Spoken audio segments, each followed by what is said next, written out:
નમસ્તે મિત્રો, આજનું ઇન્ટરવ્યૂ કંઈક વિશેષ ઇન્ટરવ્યૂ છે કેમ કે આજે આપણે જે પ્રતિભાશાળી પર્સનાલિટી સાથે મુલાકાત કરવાના છે ઇઝ નન અધર દેન ભાઈ કુલદીપભાઈ દેસાઈ. મિત્રો, આ વ્યક્તિત્વ, આ પર્સનાલિટીની જો વાત કરીએ તો જેમના કદાચ પુરુષાર્થ અને સંઘર્ષ પરથી જ આપણને ક્યાંક ઘણી બધી પ્રેરણા મળી રહે, મોટિવેશન ક્યાંક આપણને એમાંથી જ પ્રાપ્ત થઈ જાય. જેમણે વર્ષ 2012ની અંદર પોતે પાસ આઉટ કર્યું છે, પોતાનું ગ્રેજ્યુએશન કમ્પ્લીટ કર્યું છે.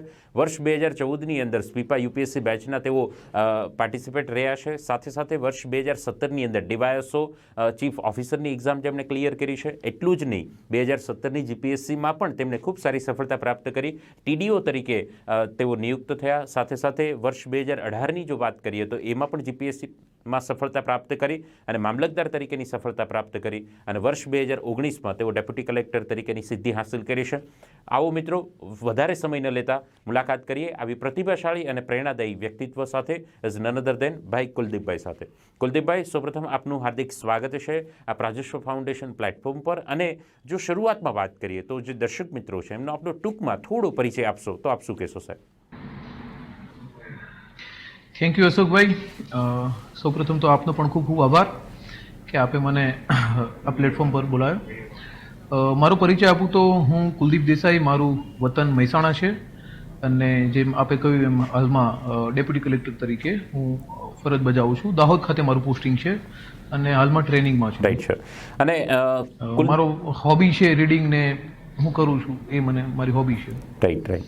અને કુલદીપભાઈ, જનરલી જોવા જઈએ તો અત્યારે જે આપણી સાથે ક્યાંક વિદ્યાર્થીઓ જે આ વિડીયો જોઈ રહ્યા છે એવો જીપીએસસીની યા તો તૈયારી કરી રહ્યા છે, અધરવાઇઝ એ જીપીએસસીની તૈયારી કરવાનું ક્યાંક ને ક્યાંક વિચારી રહ્યા છે. તો સૌથી પહેલાં તો આ આપના મતે આ બધા જ વિદ્યાર્થીઓને એક પ્રેરણા મળી રહે એમના માટે આપ શું કહેશો? જે વિદ્યાર્થીઓ મહેનત કરી રહ્યા છે એ બધાને હું કહેવા માંગીશ કે જીપીએસસીની એક્ઝામમાં હાલમાં ઘણી બધી એક્ઝામ આવી રહી છે. જીપીએસસી ક્લાસ 1-2ની એક્ઝામ છે, એસટીઆઈની એક્ઝામ છે, પીઆઈની એક્ઝામ આવી રહી છે. તો 2021નું જે વર્ષ છે એમાં એક સાથે આટલી બધી ભરતી આવી રહી છે એ ખૂબ જ સારો મોકો છે, એક સોનેરી તક છે અને આવી તક જવા ના દેવાય. કારણ કે અત્યારના જે વિદ્યાર્થીઓ છે એ બધા ખૂબ નસીબદાર છે કે એમને આટલી બધી ભરતીઓ મળી રહી છે. હું જ્યારે ગ્રેજ્યુએટ થયો 2012માં, ત્યારે 2014માં જીપીએસસીની એક્ઝામ લેવાની હતી અને એનું રિઝલ્ટ છે 2017માં આવ્યું હતું. એટલે 4-5 વર્ષનો સમય નીકળી જતો હતો અને હાલમાંથી જીપીએસસીનું જે કામકાજ એકદમ સ્ટ્રીમલાઇન થઈ ગયું છે અને એના કારણે ખૂબ જ સારા એવા ચાન્સીસ છે. તો તમામ વિદ્યાર્થીઓને એક જ વાત કહેવા માંગીશ કે બસ કમર કસીને બેસી જાઓ, મહેનત કરો, 100% રિઝલ્ટ. રાઈટ છે. ખૂબ સારી કુલદીપભાઈ આપણે વાત કરી છે કે ભાઈ પહેલાં 2014માં પરીક્ષા લેવાતી, એનું પરિણામ ને બધી જ ફાઇનલ પ્રોસેસ કમ્પ્લીટ થઈ ત્યાં સુધી 2017 આવી જાય. અત્યારે બધા જ મિત્રો એટલા નસીબદાર છે કે એમને ખૂબ સારી રીતે જે બોર્ડ જે વર્ક કરી રહ્યું છે, એક પેટર્નની અંદર કામ કરવાનો તક મળે. અને તમે વાત કરી 2020-21 અત્યારે જે ચાલી રહ્યું છે અને જે નવું કેલેન્ડર જે આવ્યું છે એની અંદર લોટ્સ ઓફ એક્ઝામ છે જે વિદ્યાર્થીઓ કદાચ સાચા હૃદય, સાચા દિલથી જો તૈયારી કરે તો આપણે કીધું એમ ખૂબ સારી સફળતા પ્રાપ્ત કરી શકે એમ છે. કુલદીપભાઈ, મોટાભાગે ઘણી વખત એવા વિદ્યાર્થીઓનો પણ પ્રશ્ન આવતો હોય છે કે જે અત્યારે ડ્યુરિંગ ધ ગ્રેજ્યુએશન હોય, જેમનું બીએસસી એસવાય ચાલતું હોય, ટીવાય ચાલતું હોય અથવા તો એન્જિનિયરિંગની કોઈ ફિલ્ડમાં ગ્રેજ્યુએશન કરતા હોય અને એ વિદ્યાર્થી એક ડ્રીમ્સ એવું હોય કે મારે પણ જીપીએસસી 1-2ની એક્ઝામ ક્લિયર કરવી છે. તો જે વિદ્યાર્થીઓ અત્યારે ગ્રેજ્યુએશનના પિરિયડમાં છે એવા વિદ્યાર્થીઓને આપ શું ટિપ્સ આપશો? તમે ખૂબ સારી વાત કરી. મને મારું પોતાનું ઉદાહરણ યાદ આવે છે કે મેં બહુ પહેલાંથી, મતલબ હું 10મા ધોરણમાં કે 12મા ધોરણમાં હતો ત્યારથી મેં નક્કી કર્યું હતું કે મારે સરકારી સેવામાં જવાનું છે અને એના માટે થઈને મેં ગ્રેજ્યુએશન બીએમાં કર્યું અને ત્યારે મને ઘણો ટાઈમ મળી રહેતો હતો અને હું ત્યારથી જ કંઈક ના કંઈક વાંચન કરતો રહેતો હતો. પરંતુ એ વખતે પ્રોપર કોઈ ગાઈડન્સ હતું નહીં, એટલે બજારમાં જે પણ અવેલેબલ હોય એ મટીરિયલ લઈને વાંચતા હોય એવું થતું હતું. જે છોકરો અત્યારે કોલેજમાં છે અને જીપીએસસીની પરીક્ષા કે યુપીએસસીની પરીક્ષા આપવા માગે છે એ બધાને હું કહેવા માગીશ કે તમે થોડું પ્રોપર એક પ્રોપર ગાઈડન્સ સાથે મહેનત કરજો. એમને એમ આડેધડ મહેનત ના કરતા અને સાથે સાથે પોતાની જે ડિગ્રી જે અત્યારે મેળવી રહ્યા છે એમાં પણ ધ્યાન આપજો. કારણ કે કોલેજનો ટાઈમ છે, 3 વર્ષનો ટાઈમ છે, એ સમયમાં પોતાની ડિગ્રીનું જે ભણવાનું છે એ બગાડીને જીપીએસસીનું કરવાનું એવું એનો પણ કોઈ અર્થ નથી. સમય પાછળથી મળી રહેશે એવી કોઈ એટલી ઉતાવળ નથી હોતી, બરોબર છે? તો અત્યારે ગ્રેજ્યુએશનનું કરે, સાથે સાથે જે બેઝિક બુક છે, એકદમ બેઝિક બુક છે, વધારે ડિટેલમાં નહીં, પણ જે બેઝિક બુક્સ છે જીપીએસસીની તૈયારીમાં, એ બેઝિક બુક્સ જે છે એનું ખાલી 5-6 બુક્સ જે છે બેઝિક, એનું વાંચન અત્યાર પૂરતું કરે. રાઈટ છે. એટલે ખૂબ સારી વાત એ થાય છે વિદ્યાર્થી મિત્રો કે જેમ કુલદીપભાઈ કીધું એ બહુ અગત્યનો મુદ્દો કહી શકાય કે ભાઈ પછી જીપીએસસીની તૈયારી કરવામાં કંઈક એવું ન થાય કે તમારું અત્યારે જે કરંટ જે વર્તમાન પરિસ્થિતિ જે આપણી કોલેજ ગ્રેજ્યુએશન છે એ ગ્રેજ્યુએશન ન બગડે, કેમ કે એ તો ગ્રેજ્યુએશન પછી પણ ખૂબ સારી રીતે તૈયારી થઈ શકે છે, પણ જે આપને સમય અને કોલેજમાં આરામથી એટલો સમય મળી જ રહી છે, સ્પેશિયલી બધા જે એન્જિનિયરો મિત્રો છે એમને તો લોટ્સ ઓફ ટાઈમ મળી રહી છે, કેમ કે આપણે તો એન્ડના ટાઈમમાં જ બધું કામ કરવા માટે પ્રેરાયેલા હોઈએ છીએ, તો ડ્યુરિંગ ધ ગ્રેજ્યુએશનવાળા વિદ્યાર્થીઓ આવી રીતે વર્ક કરી શકે છે. કુલદીપભાઈ, સાથે સાથે તમારી પણ જો વાત કરીએ આપણે તો તમે ડીવાયએસઓ છે, ચીફ ઓફિસર છે, ટીડીઓ છે, મામલતદાર છે, આ બધી સફળતાઓનો સ્ટેપ પછી ક્યાંક આપણને અત્યારે સફળતા પ્રાપ્ત થઈ છે ડેપ્યુટી કલેક્ટર તરીકે. ઘણી વખત વિદ્યાર્થીઓ મારા વિડીયોમાં પણ કોમેન્ટ્સની અંદર પૂછતા હોય છે કે આમાં છે ને બહુ એક મોટું કન્ફ્યુઝન અને ડાઉટ ચાલી રહ્યા છે કે ભાઈ જીપીએસસી 1-2ની તૈયારી કરીએ તો આપણે જીપીએસસી 1-2ને જ ફોકસ કરીને ચાલવું જોઈએ કે વચ્ચે આવતી એક ક્લાસ 2 છે, પછી અલગ બોર્ડ દ્વારા ગૌણ સેવા પસંદગી મંડળ કે અલગ બોર્ડ દ્વારા લેવાતી ક્લાસ 3ની જે પરીક્ષાઓ છે એ પણ આપવી જોઈએ કે ફક્ત જીપીએસસી 1-2ને જ ફોકસ કરી અને વિદ્યાર્થીએ ક્યાંક ફોકસ મહેનત કરવી જોઈએ? આપના અનુભવોના આધારે સાહેબ આ કહેશો તો વિદ્યાર્થીઓને વધુ માર્ગદર્શન મળશે. અશોકભાઈ, પહેલાં તો એવું છે કે જીપીએસસીની એક્ઝામમાં હવે જો પહેલાં એવું હતું કે જીપીએસસીનો અને યુપીએસસીનો સિલેબસ બહુ અલગ હોતો હતો, પણ હવે તો જો પ્રિપેરેશન કરતા હો તો યુપીએસસીની એક્ઝામ પણ સાથે સાથે આપી શકાય છે અને જીપીએસસીની પણ આપી શકાય છે. રહી વાત ગૌણ સેવાની પરીક્ષાની કે બીજી જે નાની એક્ઝામ આવે છે એની, તો એ દરેક વ્યક્તિનું એક ઇન્ડિવિજ્યુઅલ સબ્જેક્ટિવ વસ્તુ છે, કારણ કે દરેકની પરિસ્થિતિ, આર્થિક પરિસ્થિતિ અલગ હોય છે, એની ફેમિલીની સિચ્યુએશન અલગ અલગ હોય છે. તો જો એ સદ્ધર હોય આર્થિક રીતે અને એમને 2-4 વર્ષ કે 3-4 વર્ષ સુધી તૈયારી માટેનો સમય ફાળવી શકતા હોય, એટલા સક્ષમ હોય, તો એમને જરૂર નથી કે એ કોઈ ગૌણ સેવાની ક્લાસ 3ની એક્ઝામ આપે. પણ ડીવાયએસઓની એક્ઝામ છે, ડેપ્યુટી મામલતદારની એક્ઝામ છે કે એસટીઆઈની એક્ઝામ છે, એ બધી ઘણી સારી જોબ છે અને મતલબ જેની પાસે જોબ નથી એના માટે તો દરેક જોબ સારી છે. તો એ જોબ પણ સારી જ છે અને એના માટે પણ પ્રયત્ન કરવો જોઈએ. આમાં થાય છે એવું કે ઘણી વખતે વિદ્યાર્થીઓ એક મોટું સપનું લઈને જીપીએસસી કરવી હોય કે યુપીએસસી કરવી હોય કરીને આવે છે, પણ પછી આર્થિક પરિસ્થિતિ સારી ના હોય કે બીજા સામાજિક કારણો હોય, એના કારણે અડધેથી પછી તૈયારી છોડી દે છે અને બીજા ફિલ્ડમાં જતા રહે છે. એના કરતાં એક વખતે જો તમારી પાસે કોઈ જોબ હશે તો એના ફાયદા પણ છે, ગેરફાયદા છે. ફાયદા એ છે કે તમે આર્થિક રીતે પણ એક સદ્ધર હશો, તમને કોન્ફિડન્સ આવશે. તમે 5 લાખ વિદ્યાર્થીઓ બેઠા હોય એની અંદરથી ડીવાયએસઓમાં તમે 500 જણામાં તમારું સિલેક્શન થાય તો આપોઆપ તમારું કોન્ફિડન્સ બિલ્ડઅપ થશે અને એ કોન્ફિડન્સ જે છે એ કોન્ફિડન્સ તમારી આગલી પરીક્ષામાં તમને એના કારણે ફાયદો જશે. એના નુકસાન એવા છે કે ઘણી વખતે ચાલુ નોકરીમાં સમયનો અભાવ રહે છે અને એના કારણે ઘણા લોકોને પ્રોબ્લેમ થાય છે કે વાંચી નથી શકતા કે સમય નથી ફાળવી શકતા. તો એના બંને પાસાઓ છે. દરેક વ્યક્તિએ પોતાની સિચ્યુએશન જે છે એને ધ્યાનમાં રહીને એ રીતે કરવું જોઈએ. પણ હું માનું છું કે હું તો એવું કહું છું કે ગુજરાતના વિદ્યાર્થીઓને કે ના કેવળ જીપીએસસીની પણ યુપીએસસીની તૈયારી પણ કરે, કે યુપીએસસીમાં પણ આપણા ત્યાંથી છોકરાઓ વધારે વધારે પાસ થાય એવી મહેનત કરે તો સફળતા મળી જશે. એટલું અઘરું પણ નથી હોતું. રાઈટ છે. અને ઘણી વખત કુલદીપભાઈ આમાં એવું થતું હોય છે કે જ્યારે યુપીએસસી છે, જીપીએસસી છે, જ્યારે આ એક્ઝામનું નામ વિદ્યાર્થીના કાન સુધી પહોંચે ને ત્યારે વિદ્યાર્થીના મગજમાં આ એક પહેલેથી ક્યાંક અને ક્યાંક એક બિલીફ સિસ્ટમ બની ગઈ છે કે ભાઈ જીપીએસસી અને યુપીએસસી જેવી પરીક્ષા જો પાસ કરવી હોય ને તો આપણે ગાંધીનગર છે, દિલ્હી છે, આવી જગ્યા ઉપર જઈને જ પ્રિપરેશન થાય અને ત્યાંથી જ આપણે તૈયારી કરી શકીએ. એટલે અમારી એવી કોઈ પરિસ્થિતિ નથી કે અમે ત્યાં જઈ શકીએ અથવા તો એટલું ફાઇનાન્શિયલ અમારું બેકગ્રાઉન્ડ નથી કે અમે દિલ્હીના એક્સપેન્સ ખર્ચાઓ પૂરા પાડી શકીએ, ગાંધીનગર જઈને ત્યાં હોસ્ટેલના રહેવા જમવાના ખર્ચાને સાથે કોચિંગની ફીસ ભરી શકીએ. તો આ કંઈક જીપીએસસી અને યુપીએસસી પરીક્ષાની સાથે વિદ્યાર્થીના મગજમાં આવી પણ એક માન્યતા છે કે આના માટે મારે ગાંધીનગર કે દિલ્હી જ જવું પડે અને મારે એ કોચિંગ લેવા પડે. તો આ એક માન્યતા માટે આપ શું કહેશો સાહેબ? દિલ્હીમાં તો મારો અનુભવ છે અને મેં જોયું છે કે દિલ્હીમાં ઘણો બધો ખર્ચો થાય છે. તમે દિલ્હી જાઓ એટલે એક તો દિલ્હીમાં જે કોચિંગ સેન્ટરવાળા હોય એ લોકો 1.5 લાખ રૂપિયા જેટલી ફી હોય છે એમની, પ્લસ રહેવાનો ખર્ચો અલગ હોય છે. રહેવાની વ્યવસ્થા ત્યાં સારી હોતી નથી, તમે નાના એવા રૂમમાં તમારે રહેવું પડે છે.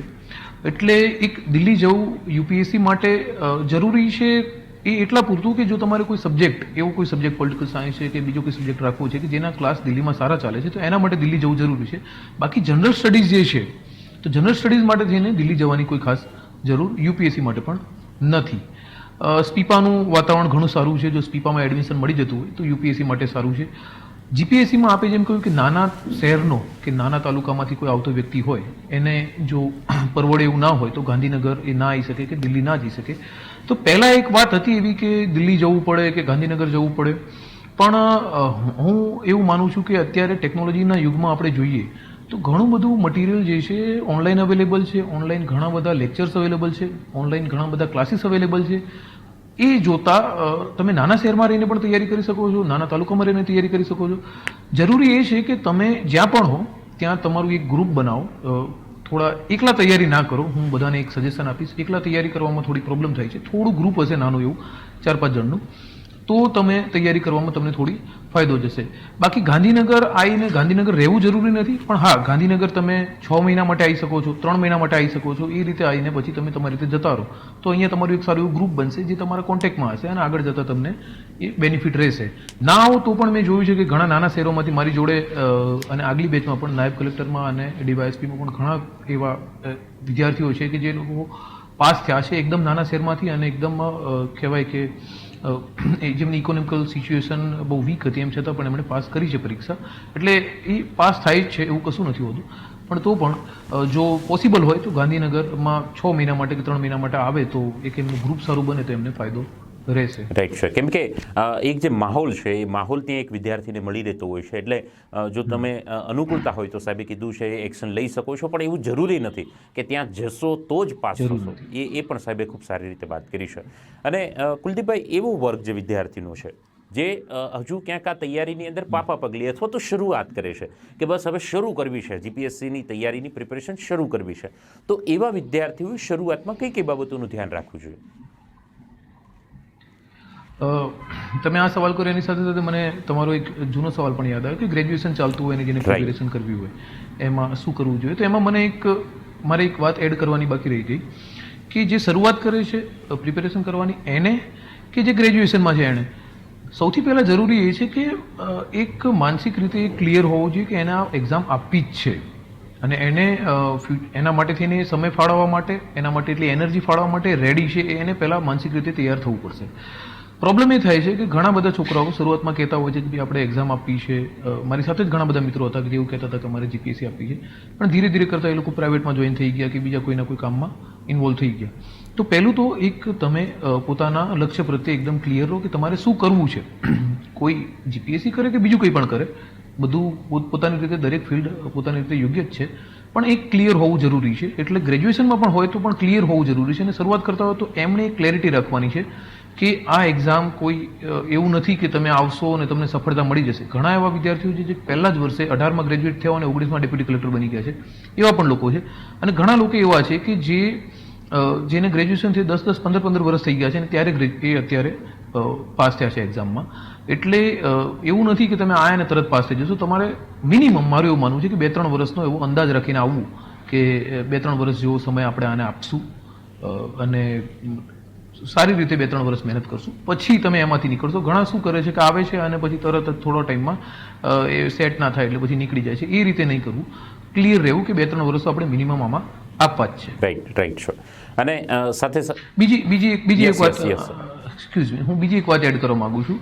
હું ગ્રેજ્યુએશનમાં હતો અને ત્યારે મારે જે મેં શરૂઆત કરી એક્ઝામ પ્રિપેરેશન કરવાની, ત્યારે મને દિલ્હીમાં અમુક ક્લાસીસ ચાલતા હતા. તો આપણે જનરલી જે મેગેઝિન બધા વાંચતા હોઈએ સ્પર્ધાત્મક પરીક્ષાઓમાં, એમાં એડવર્ટાઇઝમેન્ટ ફૂલ કરેલી હોય છે. એટલે એના આધારે એક જૂના યુપીએસસી પાસ કરેલા એક અધિકારી હતા, એમને હું મળ્યો હતો. એમણે પછી મેં એમને વાત કરી કે ભાઈ મારે આ અમુક ક્લાસ છે જે તે એમાં મારે જવું છે કાં તો એમણે કહ્યું હતું કે આ બધું એડવર્ટાઇઝમેન્ટ છે. તો જે એવું એના એડવર્ટાઇઝમેન્ટના બેઝ પર કે એ રીતે કોઈ દિલ્હીમાં કે કોઈ જગ્યાએ એવા ક્લાસીસમાં જોઈન થઈ જવું કે એનો કોઈ અર્થ નથી રહેતો. જલ્દીથી તમે કોઈ એવી વાતમાં ભ્રમિત નહીં થઈ જવું અને પોતાની રીતે થોડું પહેલાં રિસર્ચ કરવું, થોડા જૂના માણસોને પૂછવું, પોતાની સાથે તૈયારી કરવાવાળા કોઈ બીજા વ્યક્તિઓને પૂછવું કે ભાઈ કઈ જગ્યાએ જવું જોઈએ. કારણ કે ઘણી વખત એવું થાય છે કે છોકરાઓ પૈસા ભરી નાખે છે, 50-50 હજાર, લાખ રૂપિયા ફી ભરી નાખે છે, પછી પાછળથી એમને એવું થાય છે કે આપણે છેતરાઈ ગયા. તો એક શરૂઆત જે કરતા હોય એમને એક થોડી ધ્યાન રાખવાની જરૂર છે. બાકી હું કહીશ કે બીજી આડીઅવળી બુક્સમાં ના પડો. શરૂઆત મેં કરી ત્યારે મને ઘણા લોકોએ અલગ અલગ બુક્સ કીધી હતી કે આ વાંચો પેલું વાંચો, પણ એ આડીઅવળી બુક્સમાં પછી બહુ ટાઈમ જતો રહે છે. એના કરતાં પ્રોપર જે બેઝિક બુક્સ છે યુપીએસસી માટે, જીપીએસસી માટે, તો બાકીના જે પાસ કરેલા અધિકારીઓએ બધાએ કહ્યું જ છે એ પ્રમાણે જે બેઝિક બુક્સ છે, બેઝિક જે છે એ તમારે પહેલાં તમારું મજબૂત બનાવો, પાછળથી પછી તમે બીજી એક્સ્ટ્રા એમાં કોઈ મટીરિયલ વાંચશો તો સારું રહેશે. રાઈટ છે.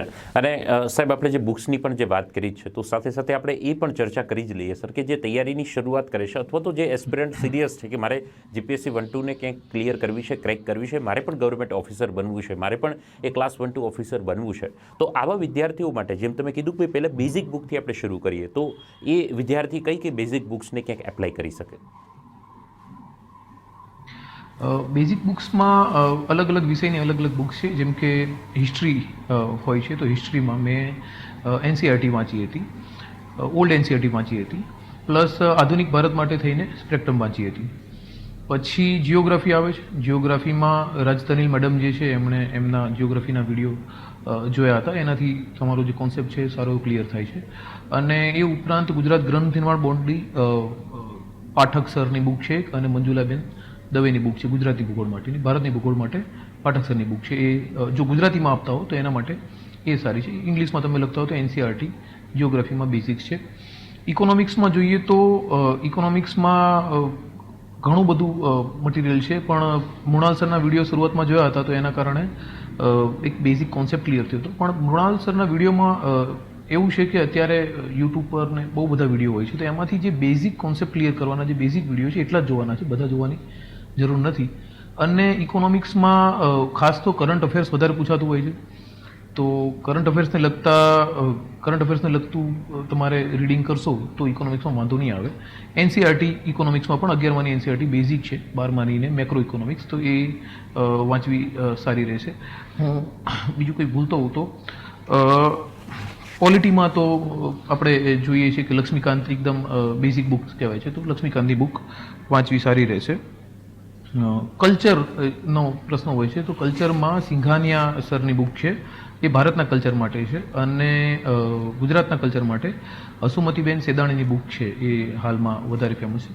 ગુજરાતના કલ્ચરના ક્વેશ્ચન્સ બહુ ટફ હોય છે અને ઘણા બધાને નથી આવડતા, તો એ ક્વેશ્ચન જ્યારે પ્રિલિમમાં તમે એટેન્ડ કરતા હો અને તમને ના આવડે તો એમાં કોઈ નિરાશ થવાની કે એવી જરૂર નથી, કારણ કે જે વસ્તુ આપણને નથી આવડી બીજાને પણ નહીં આવડી હોય, બરોબર. એટલે એમાં કોઈ બહુ ટેન્શન લીધા જેવું છે નહીં, કારણ કે બહુ વેરાયટી છે ગુજરાતના કલ્ચરમાં, ઘણું બધું ટફ ક્વેશ્ચન્સ આવતા હોય છે અને લોકોને નથી આવડતા. પણ એમાં બેઝિક બુક જો કોઈ વાંચવી હોય તો હસુમતીબેનની જે બુક છે એ સારી છે. કરંટ અફેર્સમાં જોઈએ તો આપણે ઇંગ્લિશમાં એક વાંચો અને એક ગુજરાતીમાં વાંચો, હું બધાને કહું છું. અને જો ઇંગ્લિશ ના ફાવતું હોય તો તમે હિન્દીમાં વાંચતા હો તો દ્રષ્ટિનું વાંચી શકો, ઇંગ્લિશમાં વાંચતા હો તો વિઝનનું વાંચો, અને ગુજરાતીમાં પણ તમે એક બેઝિક કરંટ અફેર્સ માટે પ્રાજસ્વ ફાઉન્ડેશનનું જ હમણાંથી ચાલુ કર્યું છે એમણે, એ સારું એવું મટીરિયલ છે, વીકલી આવે છે અને એ પ્રિલિમ્સ મેન્સ બધા પર્સપેક્ટિવથી આવે છે, તો એક કરંટ અફેર્સમાં તમે એ કરી શકો છો.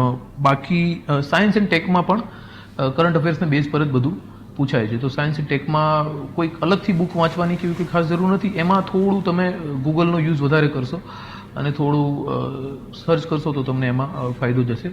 એટલે સાયન્સ એન્ડ ટેકમાં પણ કરંટ અફેર્સ જ વધારે પૂછાય છે. એથિક્સમાં લેક્સિકનની બુક સારી છે. લેક્સિકનની બુક થોડી જાડી છે, પણ એમાંથી જે જીપીએસસીને લગતા ટોપિક છે એટલા ટોપિક પૂરતા આપણે જો એટલા ટોપિક પૂરતા જ રહીએ તો એ બુક ઘણી સારી છે. બાકી એસેમાં જોઈએ તો અલગ અલગ રાજ્યસભા ટીવીની ડિબેટ્સ આવતી હોય છે, યુટ્યુબ પર ઘણા વિડીયો મળતા હોય છે, તમે રોજ ન્યૂઝપેપર વાંચતા હો તો ન્યૂઝપેપરમાંથી એમાંથી નોટ્સ તમે બનાવી શકો છો. એસે માટે નોટ્સ સારી એવી બનાવશો તો ફાયદો જશે.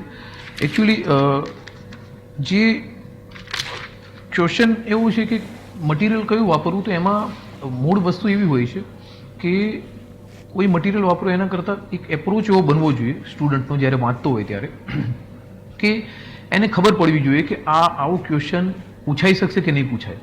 જ્યારે તમે વાંચતા હો, તમે 100 પેજ વાંચો છો તો 100 પેજ જરૂરી નથી વાંચવા, તમને એક થોડો એક્સપિરિયન્સ થઈ જવો જોઈએ, થોડો અનુભવ થવો જોઈએ કે આમાંથી આ રીતનો સવાલ બનશે અને આ રીતનો સવાલ આપણે એટેન્ડ કરવો પડશે.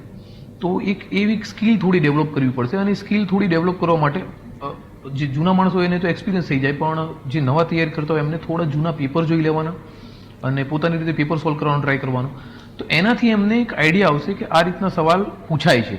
તો વાંચતી વખતે એ આઈડિયા આવવો જોઈએ કે આ રીતના સવાલ પૂછાય છે, તો એ પછી એના પર ફોકસ વધારે કરી શકાય અને વિચારી શકાય કે આવા આવા સવાલ આમાંથી બની શકે છે. 10 માર્કના ક્વેશ્ચન હોય મેન્સમાં તો એ રીતે વિચારવું જોઈએ કે 10 માર્કના ક્વેશ્ચન આમાં આ રીતે બનશે.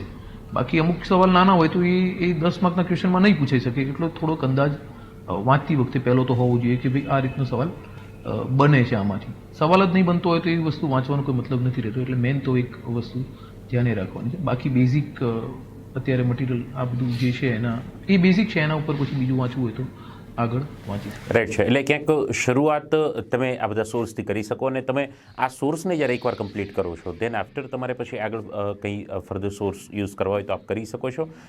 સાહેબ, મોટાભાગે સક્સેસફુલ એસ્પિરન્ટ આપણે એનસીઆરટીની વાત કરતા હોઈએ છીએ, પણ ઘણી વખત વિદ્યાર્થીને એવા પણ પ્રશ્ન હોય છે કે મિનિમમ કયા સ્ટાન્ડર્ડથી આપણે એનસીઆરટી પ્રિફર કરવાનું શરૂ કરી શકીએ, એટલે કયાથી કયા ધોરણ વચ્ચેની એનસીઆરટી આપણે યુઝ કરવી જોઈએ? એનસીઆરટીમાં જે હિસ્ટ્રીમાં એનસીઆરટીની વાત કરીએ તેમાં ઓલ્ડ એનસીઆરટીમાં બુક્સ અલગ અલગ રાઇટરની છે જ, જેમ કે મેડિવલ ઇન્ડિયામાં સતીશચંદ્રની છે, આધુનિક ભારતમાં બિપિનચંદ્રની છે, તો એ રીતે વાંચી શકાય છે. ડાયરેક્ટ અલગ બુક્સ જ આવે છે. પછી જિયોગ્રાફીમાં 11-12ની ઇમ્પોર્ટન્ટ છે. આમ તો 5માંથી પણ વાંચેલી છે ઘણા લોકો, પણ એટલી બધી ઇમ્પોર્ટન્ટ નથી કે 5-5 તમે વાંચો. 10માંથી 10-11-12ની વાંચશો તો ઇનફ છે. ઇકોનોમીમાં પણ માઇક્રો ઇકોનોમી વાંચવાની જરૂર નથી, મેક્રો ઇકોનોમી વાંચશે તો ઇનફ છે. અને 11માંની બુક છે ઇકોનોમીની, જે ઇન્ડિયન ઇકોનોમી પરની છે, તો એ પણ સારી છે. પ્રોબ્લેમ એનસીઆરટીમાં ઘણા લોકોને ઇંગ્લિશનો થાય છે કે જે ઇંગ્લિશમાં એનસીઆરટી આપેલી હોય છે તો વાંચતી વખતે એ થોડો ઇસ્યુ થાય છે. પણ ગુજરાત સરકારે હમણાં જીસીઆરટી આપણી જે છે એનસીઆરટી બેઝ પર જ બનાવેલી છે, તો જીસીઆરટીનું મટીરિયલ પણ ઘણું સારું છે. અને આપણા અમુક ક્લાસીસનું પોતાનું મટીરિયલ પણ ઘણું ગુજરાતીમાં જે ટ્રાન્સલેટેડ છે અને ગુજરાતીમાં સારું એવું મટીરિયલ છે. તો એ કોઈ ક્લાસનું સારું મટીરિયલ હોય તો એને પણ તમે અવેલેબલ હોય તો એને યુઝ કરી શકાય છે. રાઈટ છે. અને સાહેબ, જે આપણે ઇંગ્લિશની પણ જે વાત કરી છે તો ઘણા વિદ્યાર્થીઓને તો ડર જ મોટાભાગનો એ છે કે એક તો એ પછી એટેમ્પની પણ વાત હોય કે ભાઈ ગુજરાતીની અંદર મારે એટેમ્પ કરવું કે ઇંગ્લિશની અંદર એટેમ્પ કરવું, અને સાથે સાથે ઇંગ્લિશ જે વિષય છે આ મોટાભાગે ગુજરાતી મીડિયમમાંથી જ વિદ્યાર્થીઓ આવતા હોય છે, અને આપણે આમ પણ ગુજરાતીઓનું ઇંગ્લિશ તો બહુ માસ્ટર સુપર માસ્ટર હોય છે. તો આને વધુ મજબૂત કરવા માટેની એક ટિપ્સ આપજો, અને વિદ્યાર્થીઓએ ગુજરાતીમાં એટેમ્પ અને ઇંગ્લિશની એટેમ્પ આ જે કન્ફ્યુઝન છે એના ઉપર પણ આપ થોડો પ્રકાશ પાડશો તો શું કહેશો? હવે આ બે સવાલમાં જોઈએ તો આ જ કન્ફ્યુઝન મારે પણ હતું અને બીજા ઘણા મારા જે સ્ટુડન્ટ્સ હતા એ વખતે એમને બધાને હતું કે ભાઈ એક્ઝામ આપણે ઇંગ્લિશમાં આપવી કે ગુજરાતીમાં આપવી, ઇંગ્લિશમાં બેનિફિટ રહેશે, ગુજરાતીમાં રહેશે, પ્લસ મટીરિયલ જે છે ઇંગ્લિશમાં વાંચ્યું હોય એને પછી ગુજરાતીમાં લખવાનું થાય તો એના કારણે પ્રોબ્લેમ થતા હોય છે. અમુક દિલ્હીનું મટીરિયલ હોય છે, વિઝનનું, આ તે બધું ઇંગ્લિશમાં હોય છે અને એને પછી તમારે ગુજરાતીમાં લખવું હોય તો એ વખતે પ્રશ્ન થતો હોય છે. પણ હવે સારું એ છે કે આપણા જીપીએસસીના જે ચેરમેન છે દાસા સાહેબ, એમણે એક બહુ સારો નિર્ણય લીધો છે કે જે હવે કોઈ એક મીડિયમમાં લખવાનું નથી, પણ જે ક્વેશ્ચન તમારે જે લેંગ્વેજમાં લખવો હોય એની તમને છૂટ આપવામાં આવી છે. એટલે અમુક જે સબ્જેક્ટ છે જેમ કે સાયન્સ એન્ડ ટેકનોલોજી છે, ઇકોનોમી છે, આ બધી વસ્તુ ના ટર્મ્સ જે હોય છે ઇંગ્લિશમાં હોય છે, અને એ ટર્મ્સ તમને જિયોગ્રાફી છે તો એના બી ટર્મ્સ તમને ઇંગ્લિશમાં વધારે બેટર રહેશે. ગુજરાતીમાં એ ટર્મ્સ લખવા યાદ રાખવા અઘરા પડે છે. તો એવા સબ્જેક્ટના જે ક્વેશ્ચન હોય જેને તમે ઇંગ્લિશમાં વાંચ્યા હોય અને જે તમને ઇંગ્લિશમાં વધારે કમ્ફર્ટેબલ રહેતા હોય તો એવા સબ્જેક્ટના જે ક્વેશ્ચન અને તમે ઇંગ્લિશમાં એટેમ્પ આપી શકો છો. એસે જે છે એ તમારું જો ઇંગ્લિશ વધારે એકદમ ફ્લુઅન્ટ ના હોય તો એસેને ગુજરાતીમાં લખવું જોઈએ. બાકી તમારું ઇંગ્લિશ વધારે સારું છે તો તમે એસેને ઇંગ્લિશમાં પણ લખી શકો છો. તો એક ક્વેશ્ચન એ તો સોલ્વ થઈ ગયો છે કે કયા મીડિયમમાં લખવું, જે પ્રશ્ન બહુ બધાને હતો. બીજી વસ્તુ એ છે કે આપણું ઇંગ્લિશ વીક છે. તો હું મારા જ એક્સપિરિયન્સથી કહું છું કે મારું ઇંગ્લિશ ઘણું વીક હતું. તો પછી શરૂઆતમાં મને જ્યારે મેં એનસીઆરટીની વાત કરી આપને, જિયોગ્રાફીની એનસીઆરટી, એક એનસીઆરટી પૂરી કરતાં 10-10 દિવસનો સમય જતો રહેતો હતો. 200 પેજની એનસીઆરટી હોય એના માટે તેને 10-10 દિવસ જેટલો ટાઈમ જતો રહેતો હતો, કારણ કે દરેકે દરેક વર્ડ્સના મિનિંગ જોવા તે. પણ જો એમાં તમે લાગી રહેશો અને તમે ભાગી નહીં જાઓ, તમે છોડીને આગળ નહીં જતા રહો, પ્રોબ્લેમ એવી થાય છે કે મોટાભાગના લોકો તૈયારી ચાલુ કરતા હોય છે, ઇંગ્લિશમાં વાંચવાનું કરે છે, ઇંગ્લિશમાં પ્રોબ્લેમ થાય એટલે તરત છોડીને સીધું ગુજરાતી મટીરિયલ પકડી લે છે. તો એવું કરવા જવામાં તો એમને ઇંગ્લિશ નહીં શીખીએ કે તમારે લાગી રહેવું પડશે. તમને ફાવે ના ફાવે, બોર થવાય, તમારું જે લિંક હોય એ તૂટી જાય, વારંવાર તમને કોઈ શબ્દનો મિનિંગ જોવો પડે, તમને અઘરું પડતું હોય. તો મારે પોતાને એવું હતું કે શરૂઆતમાં અમુક લેક્ચરર ઇંગ્લિશમાં લેક્ચર લેતા તો મને એમાં પણ પ્રોબ્લેમ થતી હતી, બિલકુલ બેઝિક વર્ડ્સ છે એમાં પણ પ્રોબ્લેમ થતી હતી.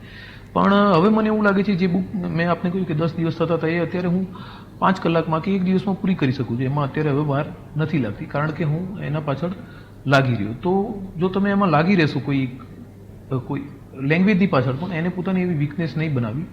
જો વીકનેસ બનશે તો આખી જિંદગી તમારી પાછળ એ વીકનેસ રહેશે.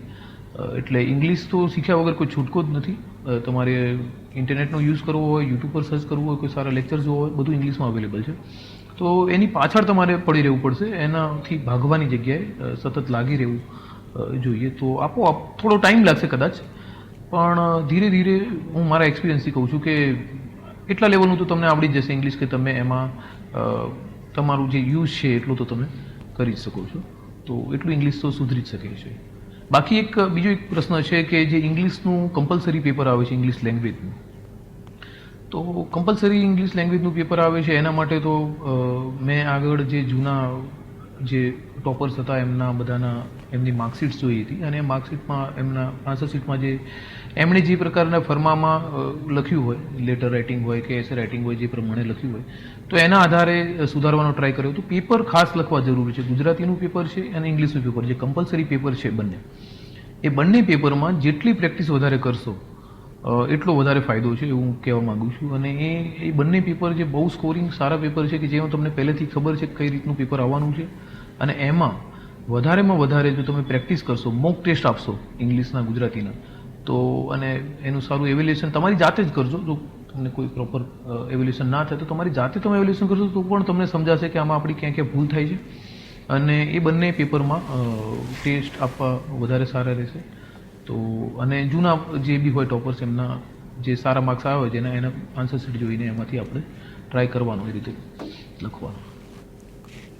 રાઈટ છે. ખૂબ સારી રીતે સાહેબ આપે વાત કરી છે કે ભાઈ તમારે સેલ્ફને ઇવેલ્યુએટ તો કરવી જ પડશે કે ભાઈ હું ક્યાં પાછળ પડું છું. અને આપણને ખબર જ છે કે ભાઈ ઇંગ્લિશ મારું કંઈક વીક છે, તો હવે એ પણ બહુ સિમ્પલ છે કે વીક છે તો છે, અને તમને ખબર છે તો એ બહુ સારી વાત છે કે ભાઈ વીક છે, તો એને સ્ટ્રોંગ કરવાના પણ સાહેબે ખૂબ સારી રીતે જે ટિપ્સ અને સ્ટ્રેટેજી આપી છે. સાહેબે એ પણ કીધું કે ભાઈ મારું પણ વીક હતું અને એમને જો સાહેબ સ્ટ્રેન્થ કરી અને અત્યારે આ લેવલની સફળતા હાંસલ કરી શકતા હોય તો આપણા માટે પણ એક લાઈવ એક્ઝામ્પલ અત્યારે કે કુલદીપભાઈ આપણી સામે જ છે. તો આપ પણ આ ઇંગ્લિશના ડરથી ન ડરો અને ખૂબ સારી તૈયારી કરીને આપ પણ એમાં સફળતા પ્રાપ્ત કરી શકો છો.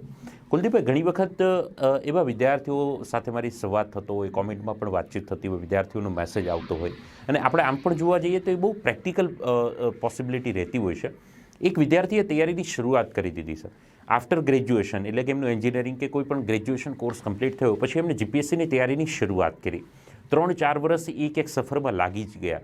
ડીવાયએસઓ પણ વચ્ચે આવતી એક્ઝામ, ડેપ્યુટી મામલતદાર છે એ પણ આપતા ગયા, અલગ અલગ એક્ઝામ આપતા ગયા. પણ એવા વિદ્યાર્થીઓ કે જેમને હજુ પણ એ એક્ઝામમાં સફળતા નથી મળી, માનો કે અત્યાર સુધી પ્રિલિમ્સ પણ એ પાસ ન થઈ હોય, એ વિદ્યાર્થી મહેનત પણ કરે છે, સવારથી સાંજ સુધી કદાચ જોબ પણ નથી કરતા, એ 6-7 કલાકનું એમનું પ્રોપર રીડિંગ પણ થાય છે, પણ સફળતા નથી મળતી. અને ત્યારે એવી કસમકસમાં એ વિદ્યાર્થી મુકાય છે કે હવે તૈયારી મારે કન્ટિન્યુઅસ રાખવી, તૈયારીને છોડી દેવી, કેમ કે સાથે જે મિત્ર સર્કલ હોય છે, જોબ પર લાગી ગયા હોય છે, એ પણ 15-20-30-40 હજાર રૂપિયા કમાતા થઈ ગયા હોય, હજુ અહીંયા આપણે ઘરના હજી રૂપિયા ક્યાંક ઘરેથી ખર્ચ થતો હોય, તો આવી કસમકસમાં એના મગજમાં ક્યાંક ચિંતા રહે છે કે હવે તૈયારી કરવી, મને સફળતા મળશે કે નહીં, તૈયારી છોડી દેવી, જોબ કરવી, અત્યાર સુધીની મારી બધી જ મહેનત પાણીમાં જશે. આવા કેસમાં તમને શું લાગે છે વિદ્યાર્થીએ કયું ડિસિઝન એમના માટે બેસ્ટ ડિસિઝન સાબિત થતો હોય છે? ખૂબ સારો સવાલ હતો તમારો, કારણ કે આ મેં ઘણા લોકોને જોયા છે આ રીતે કે મહેનત કરતા હોય છે પણ સફળતા નથી મળતી હોતી. પણ એમાં હું તમને કહું તો એમાં ઘણા એવા ઉદાહરણ છે.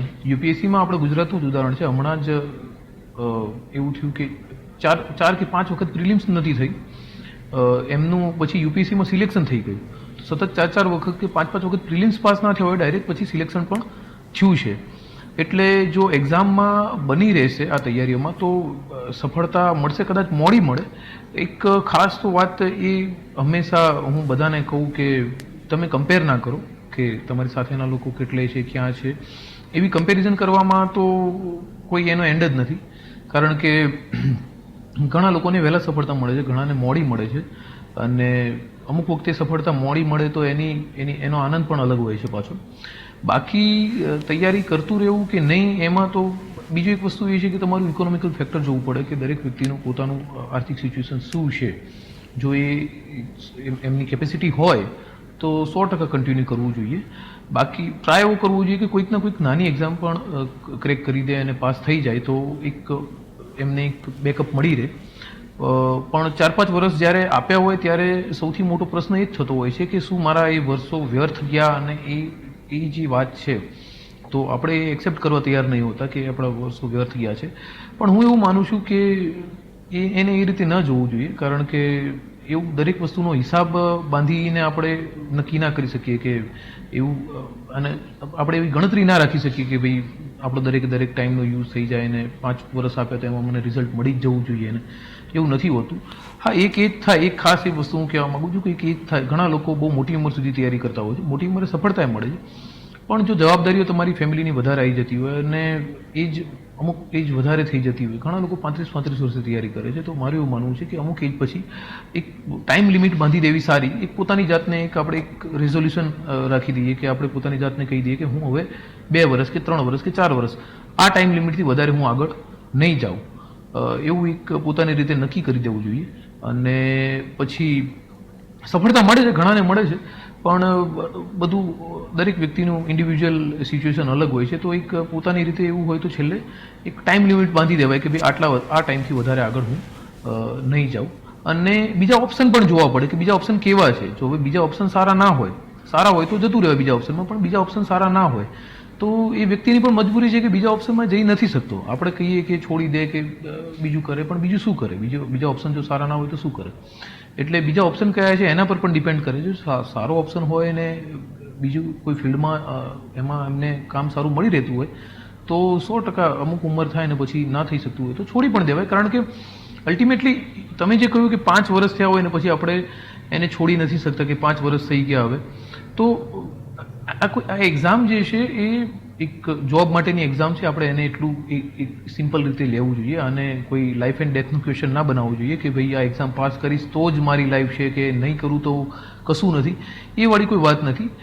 દરેક જોબ જે બીજી જોબ હોય એ રીતની આ જોબ છે, પણ દરેક વ્યક્તિની અલગ અલગ ટેલેન્ટ હોય છે. કદાચ કોઈ વ્યક્તિ બિઝનેસમાં જંપલાવે તો બિઝનેસમાં સારું કામ કરી શકે છે, કોઈ આર્ટમાં કે બીજા કોઈ ફિલ્ડમાં જંપલાવે તો એમાં વધારે સારું કામ કરી શકે છે.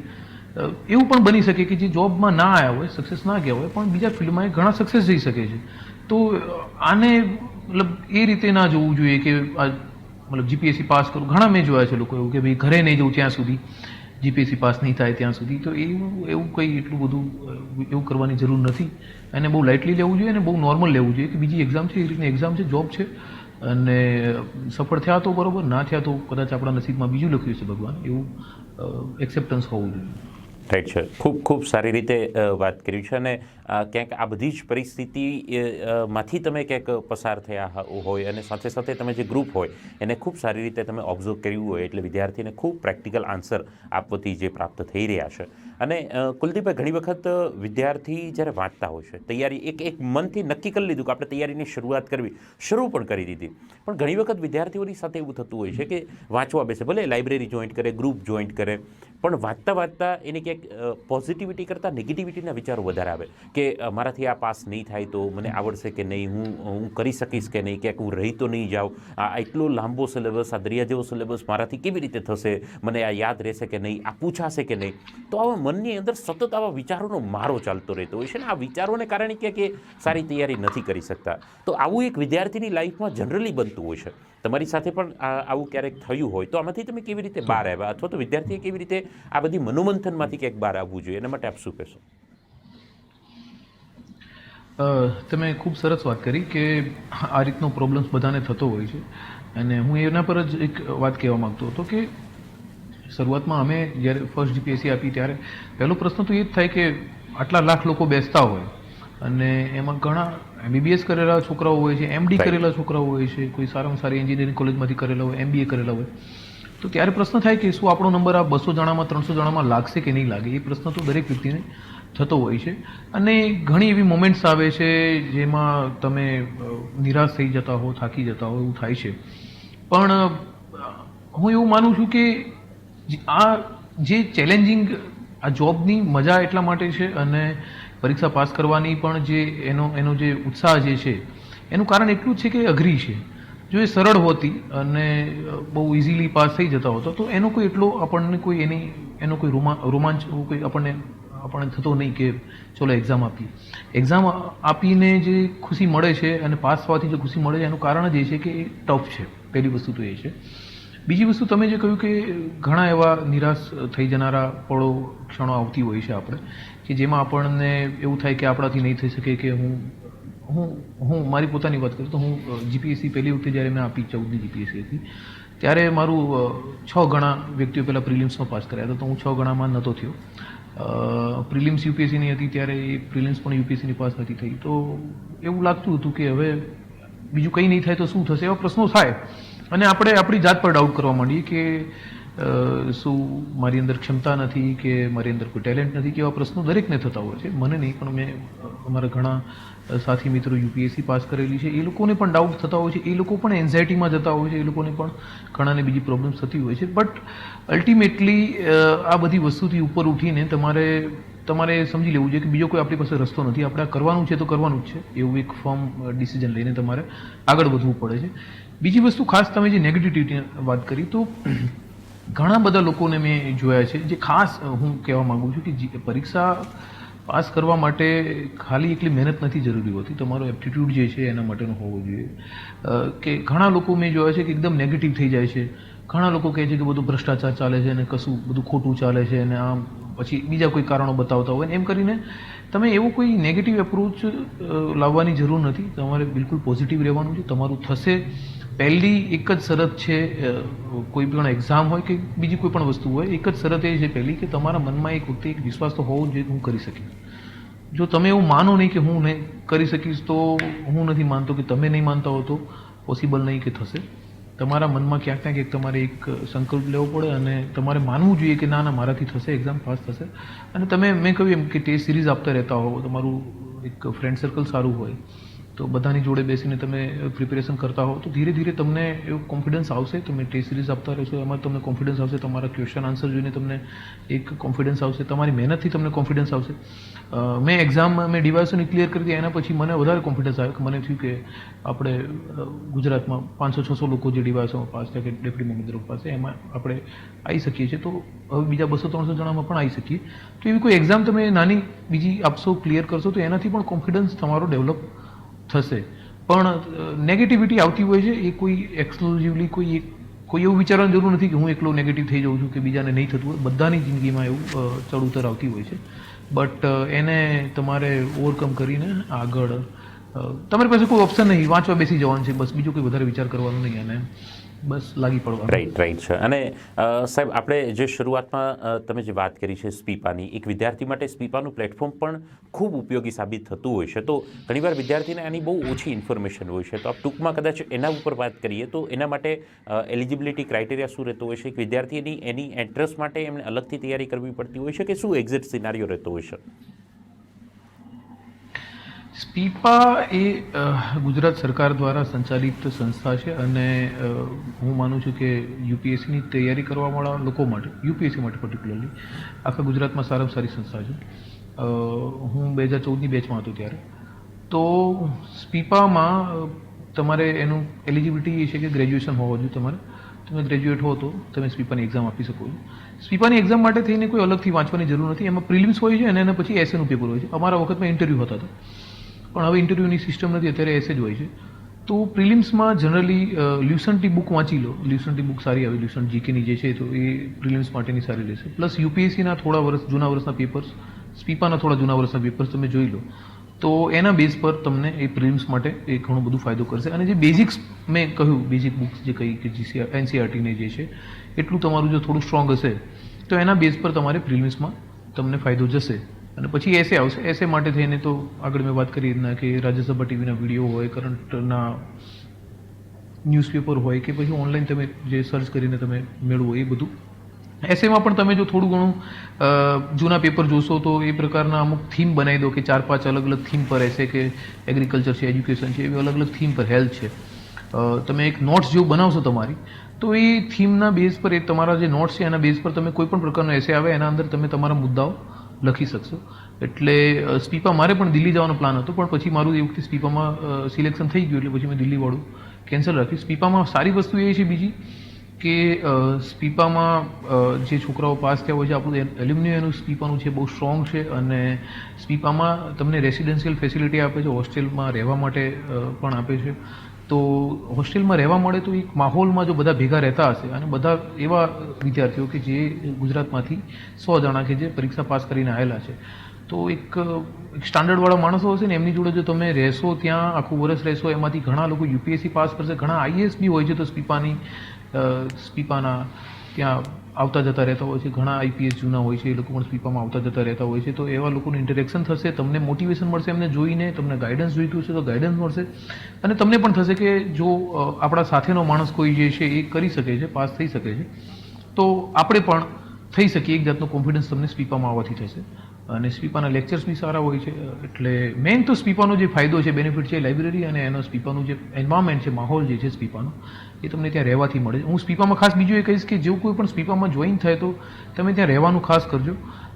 રહેવાથી વધારે ફાયદો જશે. ત્યાં ખાલી લાઇબ્રેરીનો યુઝ એટલો ઇમ્પોર્ટન્ટ નથી, પણ તમે ત્યાં રહેશો તો તમને એમાં એક એન્વાયરમેન્ટનો વધારે લાભ મળશે.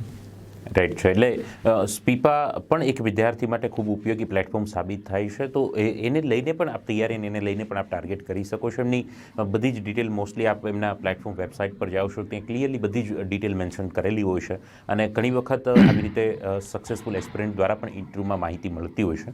અને કુલદીપભાઈ, આપણે જો ચર્ચાને આગળ વધારી, વિદ્યાર્થી મિત્રો, આજે કુલદીપભાઈ સાથે આપણે જે ચર્ચા કરીએ છીએ, અમુક બહુ એવા બેઝિક ક્વેશ્ચન છે. આજે જનરલી આપણે જે ઇન્ટરવ્યૂ લેતા હોઈએ છીએ એમાં આપણે ખૂબ સારી બધી જ કામની માહિતીઓ મળતી હોય છે, પણ અમુક એવા અનટચ જે ક્વેશ્ચન છે એમની આજે કે કુલદીપભાઈ સાથે વધારે સારી રીતે ચર્ચા કરવી છે. કેમ કે કુલદીપભાઈ પાસે ખૂબ બહોળો અનુભવ છે, ફિલ્ડ વર્કનો પણ છે, અને ઘણા સમયથી એવો તૈયારી કરી રહ્યા છે. એટલે એક વિદ્યાર્થીને ખૂબ સાચી અને સચોટ અને પ્રેક્ટિકલ માર્ગદર્શન કે કુલદીપભાઈ પાસેથી મળી રહે.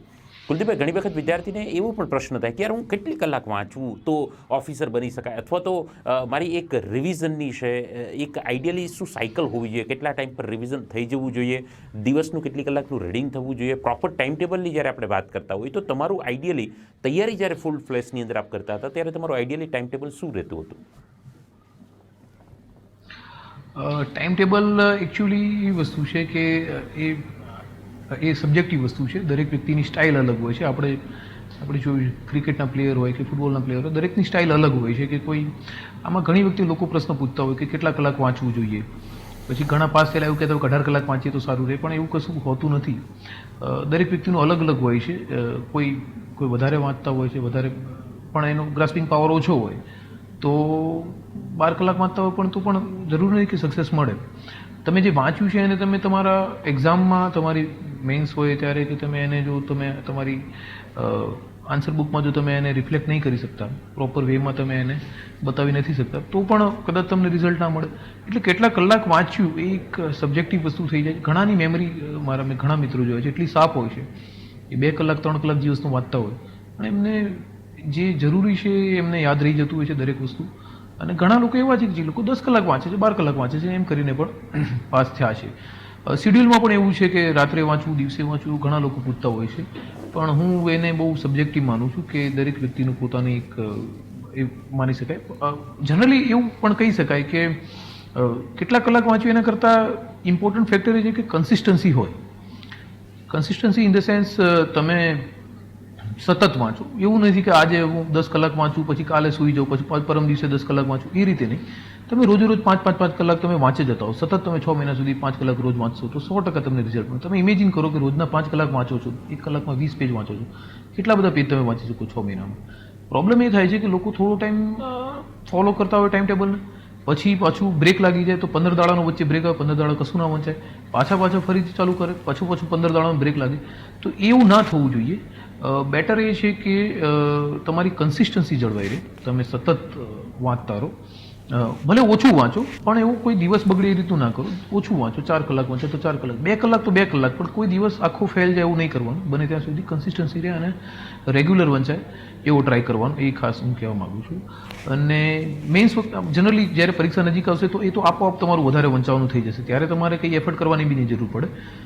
એક્ઝામ દૂર હોય ત્યારે થોડું પ્લાન બનાવીને થોડું વધારે વાંચવાનું રાખવાનું. ઘણા લોકોને પ્રશ્ન થતો હોય છે કે પ્લાનિંગ તો બનાવીએ છીએ, આખા સવારે ઉઠીને સાંજ સુધીનું આખું એક પ્લાન કરતા હોઈએ છીએ, પણ એના પર ફોલો નથી થતું. પછી બહુ બધા છોકરાઓને પ્રશ્ન હોય છે, અમારો પણ એક પ્રશ્ન હતો.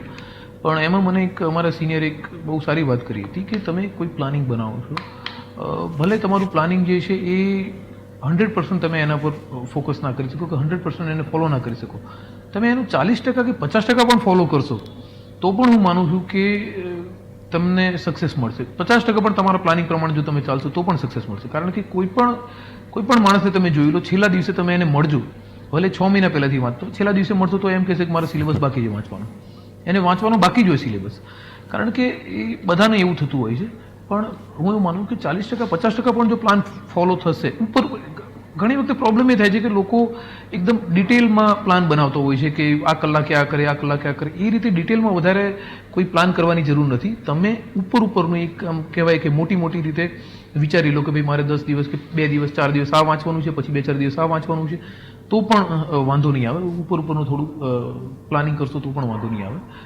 બહુ એકદમ મેટિક્યુલસલી 1-1 કલાકનું પ્લાનિંગ કરશો કે આ કલાકે આ વાંચીશ ને, તો એ ફોલો થવું અઘરું પડશે અને એમાં પછી પ્રોબ્લેમ થાય છે. બટ ટ્રાય એવું કરવાનું કે કન્સિસ્ટન્સી જળવાઈ રહે, કન્સિસ્ટન્સી નહીં તોડવાની. રાઈટ છે. અને ઘણી વખત સાહેબ એવું થતું હોય છે, જે કન્સિસ્ટન્સીની આપણે વાત કરી છે, આ છે ને કે ઓલું જીમ જેવી વાત છે કે નવું આપણે જીમમાં ફીસ ભરીએ ને ત્યારે 1-2 દિવસ એકાદ વીક વધીને રેગ્યુલર જવાય. વિદ્યાર્થી તૈયારી કરે ને ત્યારે એવું જ થાય. આવી રીતે કોઈ ઇન્ટરવ્યૂ જુએ, સફળ એસ્પિરન્ટની ક્યાંક એ પ્રેરણાદાયી વાતો સાંભળે, તૈયારીની શરૂઆત કરી દે, આરંભે સુરા એમ, પછી શરૂઆત થઈ જાય કાલ સવારથી, 1 વીક પછી ક્યાંક વચ્ચે જે ગેપ પડે, હવે ગેપ પડે એ ગુનો નથી, પણ પાછો એ ગેપ પાછો જોઈન્ટ નથી થતો, એટલે ઘણીવાર કન્ટિન્યુટી તૂટી જાય છે ને, પછી એ જોઈન્ટ કરવા માટે વિદ્યાર્થી શું કરી શકે, અથવા તેને એવું શું વિચારે જેથી કરીને પાછો કંઈક કનેક્ટ થઈ જાય? કેમ કે ગેપ પડે ને પછી પાછું કનેક્ટ નથી થવાતું, એ ક્યાંક મેજોરિટી પ્રોબ્લેમ આવતો હોય છે. એવું મારે પણ થતું હતું અને બહુ બધા લોકોને થાય છે. પણ એમાં જનરલ એવું કરવાનું કે જેમ કે મને હિસ્ટ્રી સબ્જેક્ટ વધારે ગમે છે, કે મને અમુક વખતે વિડીયો જોવા ગમે છે, તો હું જ્યારે મારે એ રીતના બ્રેક પડી જતો, અમુક 4-5 દિવસનો કે વધારે બ્રેક પડી જાય ને પછી મારે વાંચવાનું ચાલુ કરવું હોય ત્યારે અઘરું પડતું હોય, તો હું હિસ્ટ્રીથી ચાલુ કરી દેતો. એટલે હિસ્ટ્રી વાંચવું ગમતું હોય તો એ બાને આપણે વાંચતા થઈ જઈએ. બાકી વિડીયો જોવાના ચાલુ કરવાના. વિડીયો જોવામાં થોડું તમને એમ એવું લાગતું હોય કે થોડું ઘણા લોકોને થોડું કમ્ફર્ટેબલ રહેતું હોય, તો વિડીયો જો તમે ચાલુ કરો તો એ બાને શું છે કે તમે લાઇબ્રેરીમાં બેસતા થશો. 4-5 દિવસ લાઇબ્રેરીમાં બેઠા નહીં હોય પછી અચાનક લાઇબ્રેરીમાં બેસવાનું થાય તો થોડું કંટાળો તો આવે. પણ આ રીતે તમે કોઈ તમને ગમતો સબ્જેક્ટ જે છે, જે બી સબ્જેક્ટ તમને ગમે છે એ સબ્જેક્ટ તમે પકડી અને બેસશો તો તમને થોડું કન્ટિન્યુટી ધીરે ધીરે એના કારણે આવશે. કાં તો કોઈ વિડીયોઝ એવા સારા હોય, તમને એમ લાગતું હોય કે જે બાકી હોય તમારે જોવાના, તો એ તમે જુઓ તો એના આધારે તમે તમારી શરૂઆત થઈ જશે વાંચવાની ધીરે ધીરે. રાઈટ. અને સાહેબ જો મેઇન કદાચ આપની સાથે ચર્ચા કરી શકાય તો એવું કહી શકાય કે મામલતદાર તરીકે પણ આપે સેવા પ્રાપ્ત થઈ અને સેવા કરવાની તક આપને પ્રાપ્ત થઈ, સાથે સાથે ડેપ્યુટી કલેક્ટર પછી આજે આપનો ટ્રેનિંગનો જે સમયગાળો છે, આ ટ્રેનિંગના સમયગાળાની અંદર આપને જે આ કોવિડની અંદર જે સિચ્યુએશનનો સામનો થયો અને એમાં જે કંઈક ટ્રેનિંગની અને લોકોની સેવા કરવાની જે તક પ્રાપ્ત થઈ, તો એક વર્કિંગ રિસ્પોન્સિબિલિટી કેવી હોય છે જેથી કરીને એક વિદ્યાર્થી ક્યાંક એ સાંભળીને પણ જો એને પ્રેરણા મળે કે ભાઈ કેવી જવાબદારી હોય છે, તમને કેવા કામ કરવાની તક મળતી હોય છે, તમને કેવા બદલાવ કરવાની એ ક્યાંક સુવિધા પ્રાપ્ત થતી હોય છે, ઓથોરિટી પ્રાપ્ત થતી હોય છે, એના ઉપર આપ વાત કરો તો આપ શું કહેશો? કોવિડમાં જે ડેપ્યુટી કલેક્ટર છે એને સેન્ટ્રલ ગવર્મેન્ટનું જે નોટિફિકેશન હતું લોકડાઉન વખતે એના પછી પણ તમે જોયું હોય તો એમાં જે એસડીએમ હોય છે, સબ ડિવિઝનલ મેજિસ્ટ્રેટ, એને ઇન્સિડન્ટ કમાન્ડન્ટ બનાવવામાં આવ્યા હતા. એટલે એક રીતે જોવા જઈએ તો જિલ્લાનું સમગ્ર જે વહીવટીતંત્ર છે એ ડીએમ સાહેબ, કલેક્ટર સાહેબના અંડરમાં કામ કરતું હોય છે અને એને લગતું મતલબ ઘણું બધું કામ, જે સંકલનનું જે કામ છે અલગ અલગ ડિપાર્ટમેન્ટ વચ્ચેનું, એ કામ મૂળ તો ડેપ્યુટી કલેક્ટર તરીકે કરવાનું આવે છે. હું દાહોદમાં હતો અને એમપી બોર્ડર પર મારી જવાબદારી હતી, તો ત્યાં એક આપણા જે માઇગ્રન્ટ્સ છે, લેબરર્સ છે આપણા, એમનો એક પ્રશ્ન ઘણો મોટો ઊભો થયો હતો, કારણ કે એમપી બોર્ડરથી એ લોકો એક્સેપ્ટ કરવા તૈયાર નહોતા અને એના કારણે પછી પથ્થરમારો થાય છે, બધું અમુક સિચ્યુએશન બને છે અને એક અમુક એવા ઇન્સિડન્ટ બને કે જે તમને નોર્મલ લાઈફમાં કદાચ ના જોવા મળે. મારી ગાડીના બધા કાચ ફૂટી જાય છે અને બધું પથ્થરમારામાં પછી અમે સમજાવીને છેવટે તો એમને આગળ એમપીમાં મોકલીએ છીએ. પણ એ બધા ઇન્સિડન્ટ એવા બને છે કે જે તમને નોર્મલ લાઈફમાં જોવા ના મળતા હોય, તો એ વખતે તમને ખરેખર એવું થાય કે એઝ એ તમે ડેપ્યુટી કલેક્ટર છો, મામલતદાર છો, તો તમને એ વસ્તુના કારણે આવા અમુક સિચ્યુએશન જે છે એ ફેસ કરવા મળે છે. બાકી ઇલેક્શનનું કામ, હું મામલતદાર તરીકે હતો ત્યારે હું ઇલેક્શન, જ્યારે 2019નું લોકસભાનું ઇલેક્શન હતું તો એની જવાબદારી મને હતી અને એનું કામ કર્યું હતું. તો ઇલેક્શનનો જે માહોલ હોય, ઇલેક્શન એક રીતે જોવા જઈએ તો એક જાતનો ઘરમાં જ્યારે અવસર હોય, પ્રસંગ હોય, એ ટાઈપનું લાગે અને બહુ જ દોડધામ હોય છે, બહુ મહેનત કરવાની હોય છે, બહુ કામ કરવું પડતું હોય છે, પણ એની એક મજા જ અલગ હોય છે. એ તમે ઉત્સાહમાં પણ એટલા હો છો. નવો જોબ હોય એટલે ઓર વધારે ઉત્સાહ હોય છે. હું ખાસ તો હું મારો પોતાનો એક ઇન્સિડન્ટ કહેવા માગું છું કે જે મને એવું લાગે છે કે જેને મને બહુ પ્રેરણા આપી છે. આગલા 2019માં અમીરગઢ તાલુકામાં 15મી ઓગસ્ટનો કાર્યક્રમ હતો અને 15મી ઓગસ્ટમાં ધ્વજવંદન કરવાનું મામલતદારને હોય છે. તો અમીરગઢ તાલુકામાં ધ્વજવંદન કરવાની જવાબદારી મને સોંપી હતી. તો હું એક ત્યાં ગામ છે ત્યાં ધ્વજવંદન કરવા જાઉં છું અને ગામમાં મારે 2-3 વખત એવું બન્યું કે ગામમાં જતા હોય એટલે જે છોકરાઓ હોય સ્કૂલના એમને એ લોકો પાણી ભરવા માટે ટીચર હોય એ આપી દેતા હોય કે પાણીના ગ્લાસ લઈને આવે ને કાં તો સ્કૂલની સાફ સફાઈ કરાવતા હોય એ બધું આપણે જોઈએ છીએ. તો એવું બધું બન્યું ને એ બધાને આપણે પછી ત્યારે ના પાડી હતી કે ભાઈ સ્ટુડન્ટ્સ પાસે કે છોકરાઓ પાસે કોઈ કામ કરાવવાની જરૂર નથી. ત્યારે હું 15 ઓગસ્ટમાં 2019માં ત્યારે ત્યાં કરજા ગામ છે ત્યાં ગયો હતો અને ત્યાં ધ્વજવંદનનો કાર્યક્રમ હોય છે. પછી ત્યાં કાર્યક્રમ પતાવીને અમે નીકળતા હોઈએ છીએ. તો જે અમે સરપંચ અને પેલા પ્રિન્સિપલ છે, નાયબ મામલતદાર, ટીડીઓ બધા બેઠા હોય છે અને એક અમારે એક ડોસા ત્યાં ગામના હોય છે, વૃદ્ધ વ્યક્તિ, કે અમને બધાને પાણી પાતા હોય છે. તો હું જ્યારે નીકળું છું અને ત્યારે બધાને મળતો જે પ્રિન્સિપલ હોય છે ગામના, જે ટીડીઓ છે, બધાને મળીને નીકળતો હોઉં છું. તો છેલ્લે એમને હું હાથ મિલાઈને મતલબ નીકળવા જાઉં છું. તો એમને હાથ મિલાવવા જાઉં છું, એ મને પગે લાગવા જાય છે એ વૃદ્ધ વ્યક્તિ. હવે આપણે યંગ માણસ હોય ને આપણને કોઈ વૃદ્ધ આપણા પિતાની ઉંમરનો કે દાદાની ઉંમરનો હોય આપણને પગે લાગવા જાય, આપણને બહુ અનકમ્ફર્ટેબલ ફીલ થાય. હું એમને પછી એમને ખભાથી પકડીને પછી એમને ગળે લગાવી દઉં છું, એમને હગ આપું છું. તો એ માણસની આંખમાં આંસુ આવી જાય છે કે સાહેબે મને એમ કે ગળે લઈ ગયા, મને મતલબ મને બાથે પડીને મને હગ આપી. અને એ મને ચહેરો આજે યાદ છે અને મને એ વખતે મને એટલો સંતોષ મળ્યો કે મારા કારણે કોઈને ખુશીના કારણે આંસુ આવી જતા હોય અને એક મને આવા વ્યક્તિઓ જોડે એમના માટે કામ કરવાનો જે મોકો મળ્યો છે, આ એક રીતે જોવા જઈએ તો કહેવાય ને ભગવાનની કૃપાથી જ થઈ શકે કે તમને આટલો મોકો મળે છે કે તમે જે ડાઉન ટ્રોડન છે, જે એકદમ આટલા ગરીબ એરિયામાં પણ કામ કરવાનો મોકો મળે ને આવા લોકોને કે જેને ક્યારેય એ ગામની બહાર કશું જોયું જ નથી. અને તો એ જે સીન છે એ મને બહુ ઇન્સ્પિરેશનલ હતો મારા માટે અને મને બહુ એ વખતે એવું થયું કે જરૂર આપણે આ ફિલ્ડમાં એને સારું કામ કર્યું છે, કોઈ ભૂલ નથી થઈ. Right right. તો હું બધાને કહું છું કે એવા મોકા તમને બહુ મળશે કે જ્યારે તમે જે ખરેખર જેને જરૂર છે એવા વ્યક્તિઓની મદદ તમે કરી શકશો. તો એના માટે આ સારું ફિલ્ડ છે. રાઈટ છે. એટલે ક્યાંક આવું સૌભાગ્ય પ્રાપ્ત કરવા માટે પણ તમારે પહેલાં કમર કસવી પડે ને એ અઢળક પુરુષાર્થ કરવો પડે, એ અનેક રાતોના કદાચ ઉજાગરા પણ વેઠવા પડે ને એ સખત પુરુષાર્થની સાથે લીધેલો એ સંકલ્પ તમને ક્યાંક આવા તક અને અવસર પ્રાપ્ત કરાવતી હોય છે. અને ત્યારે કદાચ કુલદીપ, આપણને એવું લાગે અને તમે તો આ ફીલ કર્યું હશે કે ભાઈ અત્યાર સુધીની મહેનતનો ક્યાંક આપણને થાક ઉતરી જાય કે નહીં, આ મારી મહેનત જે છે આજે સાર્થક નીવડી છે.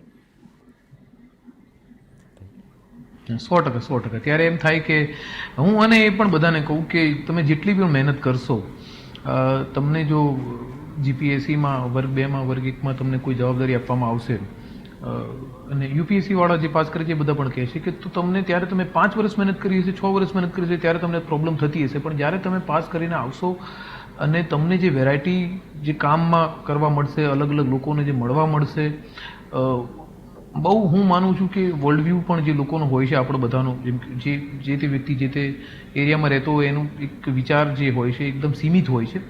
પણ જો આ જોબમાં આવ્યા પછી તમારો જે થોટ પ્રોસેસ છે એ પણ બદલાશે, તમારો વ્યૂ જે છે એ પણ બદલાશે. નોર્થ ગુજરાતવાળાને ખબર નહીં હોતી કે સાઉથ ગુજરાતમાં શું ચાલે, સાઉથ ગુજરાતવાળાને ખબર નહીં હોતી સૌરાષ્ટ્રમાં શું ચાલે છે, પણ જ્યારે તમે એક ઓલ ગુજરાત લેવલે તમે સર્વિસમાં આવશો તો તમને એના કારણે ખરેખર એક તમારો પર્સપેક્ટિવ ઘણો બધો બદલાશે અને ઘણી ચેલેન્જિંગ જોબ છે, ઘણા બધા ચેલેન્જીસનો પણ સામનો કરવો પડશે અને ત્યારે તમને લાગશે કે જેટલી પણ મહેનત કરી એ એક મિનિટ તમારી જે તમે આપી છે આના પાછળની બધી વર્થ છે, બધી બરોબર જ છે અને બસ એ જ કે વર્થ છે આ વસ્તુ. આના માટે તમારે 100% મહેનત કરવી જોઈએ. રાઈટ. અને આ પલ માટે તમારે મહેનત કરવી પડશે, જેમ કુલદીપભાઈ વાત કરીએ. અને કુલદીપભાઈ, આપણે ઇન્ટરવ્યૂના એન્ડમાં જો જોઈએ તો આપણે જે બધી ચર્ચાઓ કરી છે, સાથે સાથે એક વિદ્યાર્થી પ્રિલિમ્સની તો જે તૈયારી કરે છે, તૈયારીની સાથે એણે મેઇન્સના માઇન્ડસેટની સાથે પણ તૈયારી કરવી જોઈએ કે સૌપ્રથમ પહેલાં પ્રિલિમ્સને અને પ્રિલિમ પાસ થયા પછી મેઇન્સની દિશામાં આગળ વધવું જોઈએ. સિલેબસ જ્યારે કમ્પ્લીટ કરે છે ત્યારે પ્રિલિમ્સ મેઇન્સ એ માઇન્ડસેટથી જ કમ્પ્લીટ કરે કે પહેલાં પ્રિલિમને ફોકસ કરીને કરે? પ્રિલિમ્સનું જે રીડિંગ છે આખું અલગ હોય છે અને મેન્સનું રીડિંગ થોડું અલગ હોય છે, એનું પર્સપેક્ટિવ અલગ હોય છે. કારણ કે મેન્સમાં 10 માર્કના ક્વેશ્ચન પૂછાય છે. તમારે એમાં પ્રિલિમ્સમાં તમને ગુજરાતી ઇંગ્લિશના પેપર નથી આવતા, એસએનું પેપર નહીં આવતું. એ જે 3 પેપર છે બહુ ઇમ્પોર્ટન્ટ પેપર છે જે તમારે મેન્સમાં આવશે. પ્રિલિમ્સમાં જનરલી એવું થાય છે કે જીપીએસસીમાં તો ક્વેશ્ચન અટેન્ડ કરવા જ અઘરા પડી જાય છે. આટલા બધા ક્વેશ્ચન ઈના પર પણ ટીક કરવાનું હોય છે અને એ બહુ પ્રોબ્લેમ થાય છે. તો હું ખાસ એવું કહીશ કે પ્રિલિમ્સ જે છે એમાં થોડીક તમે સ્કિલ ડેવલપ કરજો. એક જાતની મને એવું લાગે છે કે થોડા અનુભવથી કે એક સ્કિલ તમારી આવી જાય છે કે કઈ વસ્તુ, કોઈ ક્વેશ્ચન તમે જોવો તો તમને આઈડિયા આવી જાય. ભલે તમને પૂરેપૂરો કોઈ વ્યક્તિ એવો ના હોય કે જેને દરેકે દરેક ક્વેશ્ચનના આન્સર આવડતા હોય, પણ એક જાતની સ્કિલ એવી આવી જતી હોય કે હવે આમાંથી એક ઓપ્શન જે છે એને આપણે એલિમિનેટ કરી દઈએ છીએ, બાકીના 3 ઓપ્શન છે, તો એમાં રિસ્ક લેવું ના લેવું કે એમાં તમે કેટલા વધારે નજીક પહોંચી શકો આન્સરની. તો એ તમે થોડી પ્રેક્ટિસ કરશો, થોડા જૂના પેપરોની પ્રેક્ટિસ કરશો તો તમને ધીરે ધીરે સ્કિલ આવી જશે. ઘણા લોકો એવું માને છે, મારું પણ એવું માનવું છે. જરૂર નથી કે એક સક્સેસનો ફોર્મ્યુલા હોઈ શકે, પણ હું એવું માનું છું કે હું મારું પોતાની પર્સનલ સ્ટ્રેટેજીની વાત કરું તો હું વધારે ટીક મારતો હતો. જેટલા 200 ક્વેશ્ચન હોય તો એમાંથી બને એટલા વધારે ક્વેશ્ચન ટીક કરવાનો ટ્રાય કરતો હતો. મને એક પણ ક્વેશ્ચનમાં 4 ઓપ્શન હોય એમાંથી એક પણ જો એલિમિનેટ થઈ જાય તો બાકીના 3માંથી ભલે ખબર ના હોય, પણ હું ટ્રાય કરતો હતો કે એમાંથી ગમે તે એકને હું એટેન્ડ કરું અને જે નજીક લાગતું હોય એને એટેન્ડ કરું તો લગભગ એમાં વાંધો નથી આવતો. તો વધારે ટીક કરવાથી ફાયદો છે. ઘણા લોકોની એક્યુરેસી સારી હોય છે, તો જેની એક્યુરેસી સારી હોય એ લોકો ઓછા ટીક કરે તો ચાલે.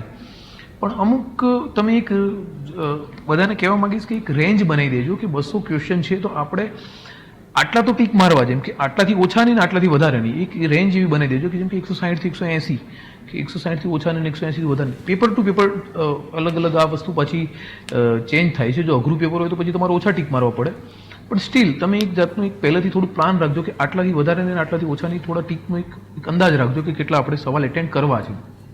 અને એક થોડી સ્કિલ તમારી અંદર આવી જશે કે તમને અંદાજ મારતા આવડી જશે કે ભાઈ ના આમાં આવું આવી શકે કે આમાં આવી શકે, તો તમને પ્રિલિમ્સમાં ઘણો ફાયદો જશે. મેઇન્સ જે છે એ આખું થોરોલી તમારે એમાં લખવાનું હોય છે, એટલે એમાં મેં ખાસ કહું છું કે ગુજરાતી ઇંગ્લિશ ને એસેના પેપર જે તમને ખબર છે જેમાં શું પૂછાઈ શકે છે એના માટે તમે પ્રોપર તૈયારી કરો. એસેમાં તમે નોટ્સ બનાવો સારી એવી. એસેમાં તમે અમુક થીમ 5-10 જેવી અમુક થીમ પકડી લેશો કે એજ્યુકેશનની થીમ છે, હેલ્થ છે, એગ્રીકલ્ચર છે, તો આના પર કોઈ પણ એસે આવે તો એમાં આપણે આ રીતે લખી શકશું. તો એક એસેમાં તમે એના પરની થીમ બનાવીને એના નોટ્સ બધી અલગ અલગ બનાવી દો. એમાં તમે વિડીયોઝ અમુક જોઈ શકશો સારા, એમાં તમે સર્ચ મારી શકો સારા આર્ટિકલ્સ હોય તો. ઇંગ્લિશ ગુજરાતીમાં મેં તમને કહ્યું કે અમુક મટીરિયલ સારા આવે છે. રાજસ્વનું પણ મટીરિયલ ઇંગ્લિશ ગુજરાતીનું આવવાનું છે, એ સારું છે. અને એમ પ્રેક્ટિસ કરો થોડી તમે તો એ સારું રહેશે. બાકી જીએસ જે છે એમાં 10 માર્કના જ ક્વેશ્ચન હવે તો રહ્યા છે. તો જીએસમાં જે પ્રિલિમ્સમાં તમે માનતા હતા ત્યારે તમારે અમુક ફેક્ચ્યુઅલ ડેટા યાદ રાખવું પડે એવું હતું, એ તમારે મેન્સમાં યાદ રાખવાની જરૂર નથી. તમે એવું કરી શકો કે તમે જ્યારે ન્યૂઝપેપર વાંચતા હો કે બીજું કંઈ ઓનલાઈન સર્ચ કરતા હો ત્યારે તમને અમુક ડેટા હોય, ઇમ્પોર્ટન્ટ ડેટા હોય જે તમે મેન્સના કોઈ ક્વેશ્ચનમાં લખી શકતા હો, તો એની તમે નોટ્સ બનાવી શકો અને એને તમે એડ કરી શકો. તમે દરેક ક્વેશ્ચન જે હોય એના અંદર સસ્ટેનેબલ ડેવલપમેન્ટ ગોલ્સ છે એને તમે કોઈ એડ કરી શકો. બંધારણની કોઈ કલમ હોય એને તમે મેન્સના ક્વેશ્ચનમાં તમે એડ કરી શકો એના આન્સરમાં. તો એ રીતે તમે થોડી સ્ટ્રેટેજી બનાવી શકો કઈ રીતે પેપર લખવું. એની થોડીક તમારી સ્ટ્રેટેજી તમારી પ્રોપર હોવી જોઈએ. તમારું આન્સર જે રાઇટિંગ છે એ પ્રોપર હોવું જોઈએ. અંકિત ગોહિલ જે છે જેનું ફર્સ્ટ રેન્ક આવ્યો હતો જીપીએસસીમાં, એના પેપરમાં ઘણી સારી એવી આન્સર રાઇટિંગ છે. ગુજરાતી ઇંગ્લિશ માટે શિવાંગીબેન છે, એમનું જે છે એમના પેપર સારા છે. તો એમાં પણ તમે એ જોઈ લો આન્સર શીટ કે એમાં કઈ રીતે એમણે લખ્યા છે અને એ પ્રમાણે તમને લખવાનો ટ્રાય કરો. તો મેન્સમાં થોડું તમારે એ રીતે રાખવાનું છે કે બધું ફેક્ચ્યુઅલ યાદ નહીં રાખવાનું, પણ તમને ઉપર તમને આઈડિયા હોવો જોઈએ કે આ શું કહેવા માગે છે. અને થોડા આન્સર બધાના જોજો એટલે એમાં તમને આઈડિયા આવી જશે. બને ત્યાં સુધી થોડું વધારે કન્ટેન્ટ આપજો, કારણ કે કન્ટેન્ટ લોકોનું ઓછું હોય છે અંદર. આન્સરની અંદર કન્ટેન્ટ ઓછું હોય એટલે પછી માર્ક્સ નથી મળતા, પણ તમે થોડું કન્ટેન્ટ વધારે નાખશો તો 100% તમને માર્ક્સ મળશે. રાઈટ ખૂબ સારી રીતે સાહેબ આપે વાત કરી છે અને જે અંકિતભાઈની વાત કરી, શિવાંગીબેનની વાત કરી અને આવા અનેક ટોપર્સ જે મોટાભાગના જે ટોપર્સ હતા એમના આન્સર શીટ મેં મારી જે યુટ્યુબ ચેનલ છે અશોક ગુજ્જર, એમાં એક આખી અલગથી પ્લેલિસ્ટ છે જીપીએસસી ટોપર્સની આન્સર શીટની. એમાંથી આપણે બધા જ મિત્રોની આન્સર શીટ પણ મળી જશે. આને પણ આપ જોઈ શકો છો. ટેલિગ્રામ ગ્રુપ પણ અલગ અલગ હોય છે, એમાં પણ આપણે જોઈન્ટ કર્યા હોય છે. પ્રાજેશ્વર ફાઉન્ડેશન પણ એવરી ટાઈમ એવો પ્રયાસ કરતો હોય છે કે એમાંથી ક્યાંક આપને પ્રેરણા પ્રાપ્ત થાય. જીપીએસસીના એસ્પિરન્ટ માટે પ્રાજેશ્વર ફાઉન્ડેશનમાંથી પણ ઘણી બધી આપને હેલ્પ એમની યુટ્યુબ ચેનલમાંથી મળી શકતી હોય છે. અને સાહેબ આપણે એન્ડ તરફ જો જઈએ તો ઇન્ટરવ્યૂનો એક વિદ્યાર્થીને ટિપ્સની સાથે આપનો જે એક અનુભવ રહ્યો હોય એ અનુભવ જો આપ શેર કરો તો આપ શું કહેશો ઇન્ટરવ્યૂ માટે? ઇન્ટરવ્યૂમાં મને 4-5 ઇન્ટરવ્યૂના અનુભવ છે.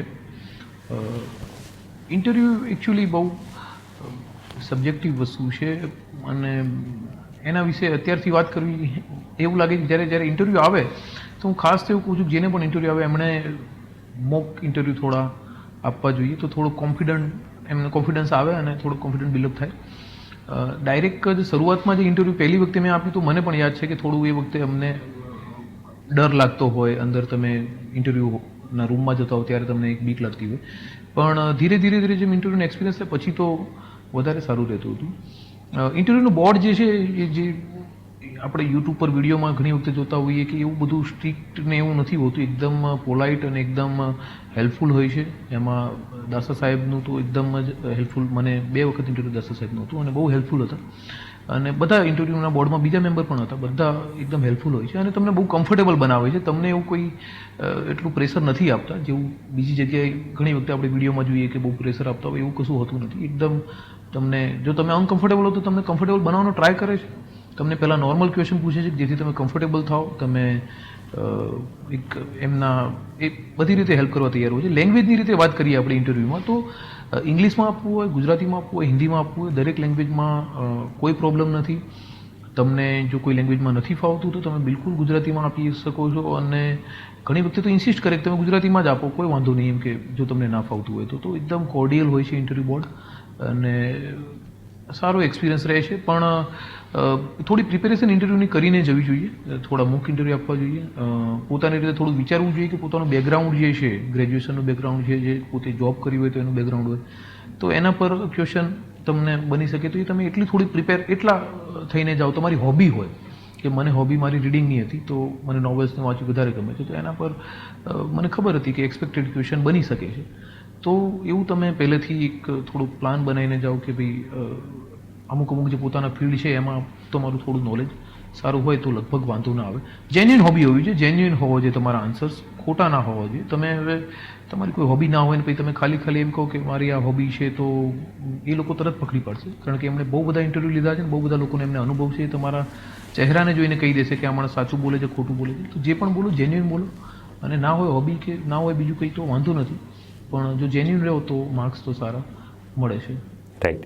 અને સાહેબ તમે જે એટલા ઇન્ટરવ્યૂ ક્યાંક ફેસ કર્યા છે આમાં કોઈ એક મેમોરેબલ ક્વેશ્ચન જે તમને યાદ હોય ને આપ જો શેર કરી શકો તો વિદ્યાર્થીઓને વધારે અનુકૂળ પડશે? એ અત્યારે કોઈ યાદ આવવું અઘરું છે, પણ મેં મારી હોબીમાં મેં ઓટોબાયોગ્રાફી અને બાયોગ્રાફી મને વાંચવી ગમે છે, એના પર કહ્યું હતું અને મને સરદાર પટેલ પર ક્વેશ્ચન કર્યા હતા.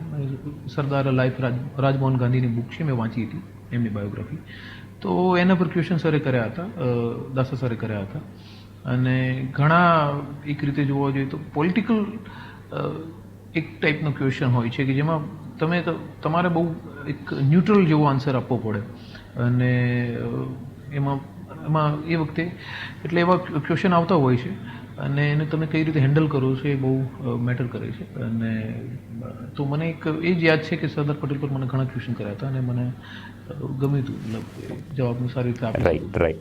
અને સાહેબ આપણે જો ઇન્ટરવ્યૂને કન્ક્લુડ કરીએ, મેજોરિટી બધી જ માહિતી આપણે ખૂબ પ્રેક્ટિકલી વિદ્યાર્થીઓને એપ્લાય કરી શકે, ઇમ્પ્લિમેન્ટ કરી શકે એવા ભાવ અને વિચારની સાથે આપી છે. ત્યારે આપ એન્ડમાં વિદ્યાર્થીને કોઈ એક એવો પોઝિટિવ મેસેજ અથવા તો એક એવું સૂચન કે જનરલી આપણે ઇન્ટરવ્યૂમાં એ વાત કરી છે કે આ કરવું જોઈએ, આ કરવું જોઈએ, આ કરવું જોઈએ, પણ એક એવી બાબતો કે આ તો ભૂલમાંય ન કરવી, એમ કે આ કર્યું તો પતી ગયું, એ પછી પાસ થવાની પોસિબિલિટી જ નથી, એવી કઈ બાબતો કે ભૂલથી પણ ભૂલ ન કરે અને એન્ડમાં એક પોઝિટિવ મેસેજ આપનો આપવો હોય તો આપ શું આપશો?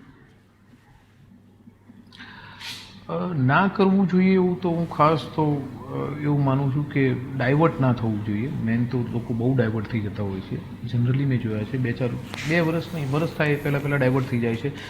અલગ અલગ વિચારો બદલ કરે. ઘડીકમાં વિચારે કે હું પ્રાઇવેટમાં જોબ કરતો હતો, ઘડીકમાં વિચારે બિઝનેસ કરું, ઘડીકમાં વિચારે કે આ જોબ કરું. તો એ રીતે એવું નહીં કરવું જોઈએ. એનાથી એમને બહુ પ્રોબ્લેમ થશે. બરાબર છે. તો ખાસ તો હું એ કહેવા માગું છું. બીજું એક, હવે તમે જે મેસેજ આપવાનું કહ્યું તો મેસેજ તો હું બધાને કહીશ, બધા સ્ટુડન્ટ્સને કહીશ કે મેં જોયા છે ઘણા લોકો છે જે એન્ઝાયટી જેમને થતી હોય છે, જેમને ડિપ્રેશન હોય છે. તો હું એમને કહીશ કે તમે તમારા જે તમારા મિત્રો હોય કે એમની વચ્ચે પણ તમે ઓપન થાઓ. કોઈ ડરવાની જરૂર નથી, નોર્મલ હોય છે. બધા લોકોને પ્રોબ્લેમ્સ થતા હોય છે. તો ઘણા લોકો એવા હોય છે કે જેમને પ્રોબ્લેમ્સ થતા હોય છે પણ બહાર બોલતા નથી હોતા અને એવા ઇસ્યુ થાય છે એને. તો એમને ઓપન રહેવું જોઈએ થોડું, અને એને એક્સેપ્ટ સમાજ કરશે, જો કોઈ ઇસ્યુ નથી. અને થોડું એક મેસેજ એવું કહીશ કે જે હેપી રહેવાનું બધાને ખાસ કહીશ. કારણ કે મેં જોયું છે કે ઘણા લોકો સિરિયસ થઈ જાય છે બહુ વધારે, અને એના કારણે પછી પ્રોબ્લેમ થાય છે. પરીક્ષા પાસ કરશો એના પછી જોબમાં આવ્યા પછી બહુ બધું કામ કરવાનું હોય છે, બહુ મહેનત કરવાની હોય છે, બહુ એના પણ અલગ અલગ ડિફિકલ્ટીઝ ને ચેલેન્જીસ હોય છે. તો તમે તૈયારી કરતા હો ત્યારે હું તો ખાસ બધાને કહીશ કે થોડા હળવા રહેવાનું, બહુ સિરિયસ વધારે નહીં રહેવાનું, થોડા નોર્મલ રહેવાનું, થોડા હેપી રહેવાનું ટ્રાય કરવાનું. અને ખાસ એ જ કહીશ કે બસ ખુશ રહો અને મસ્તી કરો, મજા કરો. એવું કંઈ એટલું બધું ટેન્શન લેવાની જરૂર નથી હોતી. નોર્મલ તમે રહેશો અને હેપી રહેશો તો, એક પોઝિટિવ રહેશો, હેપી રહેશો તો તમને રિઝલ્ટ સારું મળશે. તમે કોન્ફિડન્ટ રહેશો તો તમારું રિઝલ્ટ સારું રહેશે. જો તમે વધારે તમે એક જાતની મેલનકોલીમાં રહેશો કે થોડું ગ્રીફમાં રહેશો તો મને એવું માનવાનું છે કે તમને રિઝલ્ટ નહીં મળે સારું. એટલે જેટલા હેપી રહેશો એટલું વધારે સારું રહેશે. ખુશ રહો. એક પ્લસ ખાસ એકલા ના રહો, થોડું ગ્રુપ બનાવો, મિત્ર વર્તુળ બનાવો અને એમની જોડે શેર કરો બધી વસ્તુઓ, અને તો તમને વધારે બેનિફિટ થશે. એકલા પ્રિપેરેશન કરશો તો પ્રોબ્લેમ થશે. એટલે થોડા બધાની જોડે હળીમળીને રહો અને હેપી રહો. એ જ ખાસ તો મારું કહેવાનું મેસેજ. રાઈટ છે. ખૂબ સારી માહિતી કુલદીપભાઈ આપે શેર કરી છે વિદ્યાર્થીઓની સાથે. અને આજના આ 1 કલાકના એપ્રોક્સ 1 કલાક જેવો સમય થયો, આ 1 કલાકના ઇન્ટરવ્યૂમાં આઈ થિંક કોઈ એવો ટૉપિક હશે જે કદાચ આપણે ટચ કરવાનો બાકી રહ્યો હોય. બાકી જે સાહેબે જે માહિતી શેર કરી છે, જો આ માહિતીને એક વિદ્યાર્થી ઇમ્પ્લિમેન્ટ કરે તો આપે બીજા કોઈ મોટિવેશન, પ્રેરણાની જરૂર ન રહે. આપ સ્વયં જ આપનો દીપ બની અને પ્રેરણા ક્યાંક પ્રગટાવી શકો છો. આશા ફક્ત એ વાતની છે. પ્રાજેશ્વર ફાઉન્ડેશનનો પણ એ પ્રયાસ છે. આજે સાહેબ પણ સતત પોતાના કામમાં વ્યસ્ત રહીને અત્યારે આ સમય કાઢીને જ્યારે વિદ્યાર્થીઓની સાથે ચર્ચા કરી છે. સાહેબનો પણ ઉદ્દેશ અને આદેશ ફક્ત એટલો છે કે વિદ્યાર્થી આમાંથી કંઈક લર્નિંગ લે, ઇમ્પ્લિમેન્ટ કરે અને સફળતા હાંસલ કરે. પ્રાજેશ્વર ફાઉન્ડેશને આ સરસ મજાનું જે આયોજન કર્યું છે, આ ઇન્ટરવ્યૂની અંદર આ સરના જે મેસેજ છે આપ સુધી પહોંચાડવા માટે ક્યાંક નિમિત્ત બન્યું છે, એ બદલ પ્રાજેશ્વર ફાઉન્ડેશનનો પણ ખૂબ ખૂબ આભાર. સાથે કુલદીપભાઈ આપનો પણ ખૂબ ખૂબ આભાર કે એટલા વ્યસ્ત સમયમાંથી આપણે સમય કાઢી અને વિદ્યાર્થીઓની સાથે એક બહુ શાંતિ અને હળવા મૂડની અંદર પ્રેક્ટિકલ ઇમ્પ્લિમેન્ટ કરી શકે એવી વાતો અને વિચારો આપના શેર કર્યા છે. વિદ્યાર્થી મિત્રો પણ એવરી ટાઈમ અમને જે સાથે સહકાર આપી અને આપ પણ આવી રીતે ચેનલને ક્યાંક ગ્રો કરવામાં આપનો સંપૂર્ણ યોગદાન આપી રહ્યા છો. આપના ગ્રુપ સુધી આ વિડીયોને શેર કરી અને વિદ્યાર્થીઓને પણ ઉપયોગી બની રહ્યા છે બદલ આપના ખૂબ ખૂબ આભારની સાથે thank you very much all of you. God bless you. Best of luck for your bright future. જય હિન્દ, જય ભારત. Thank you. જય હિન્દ.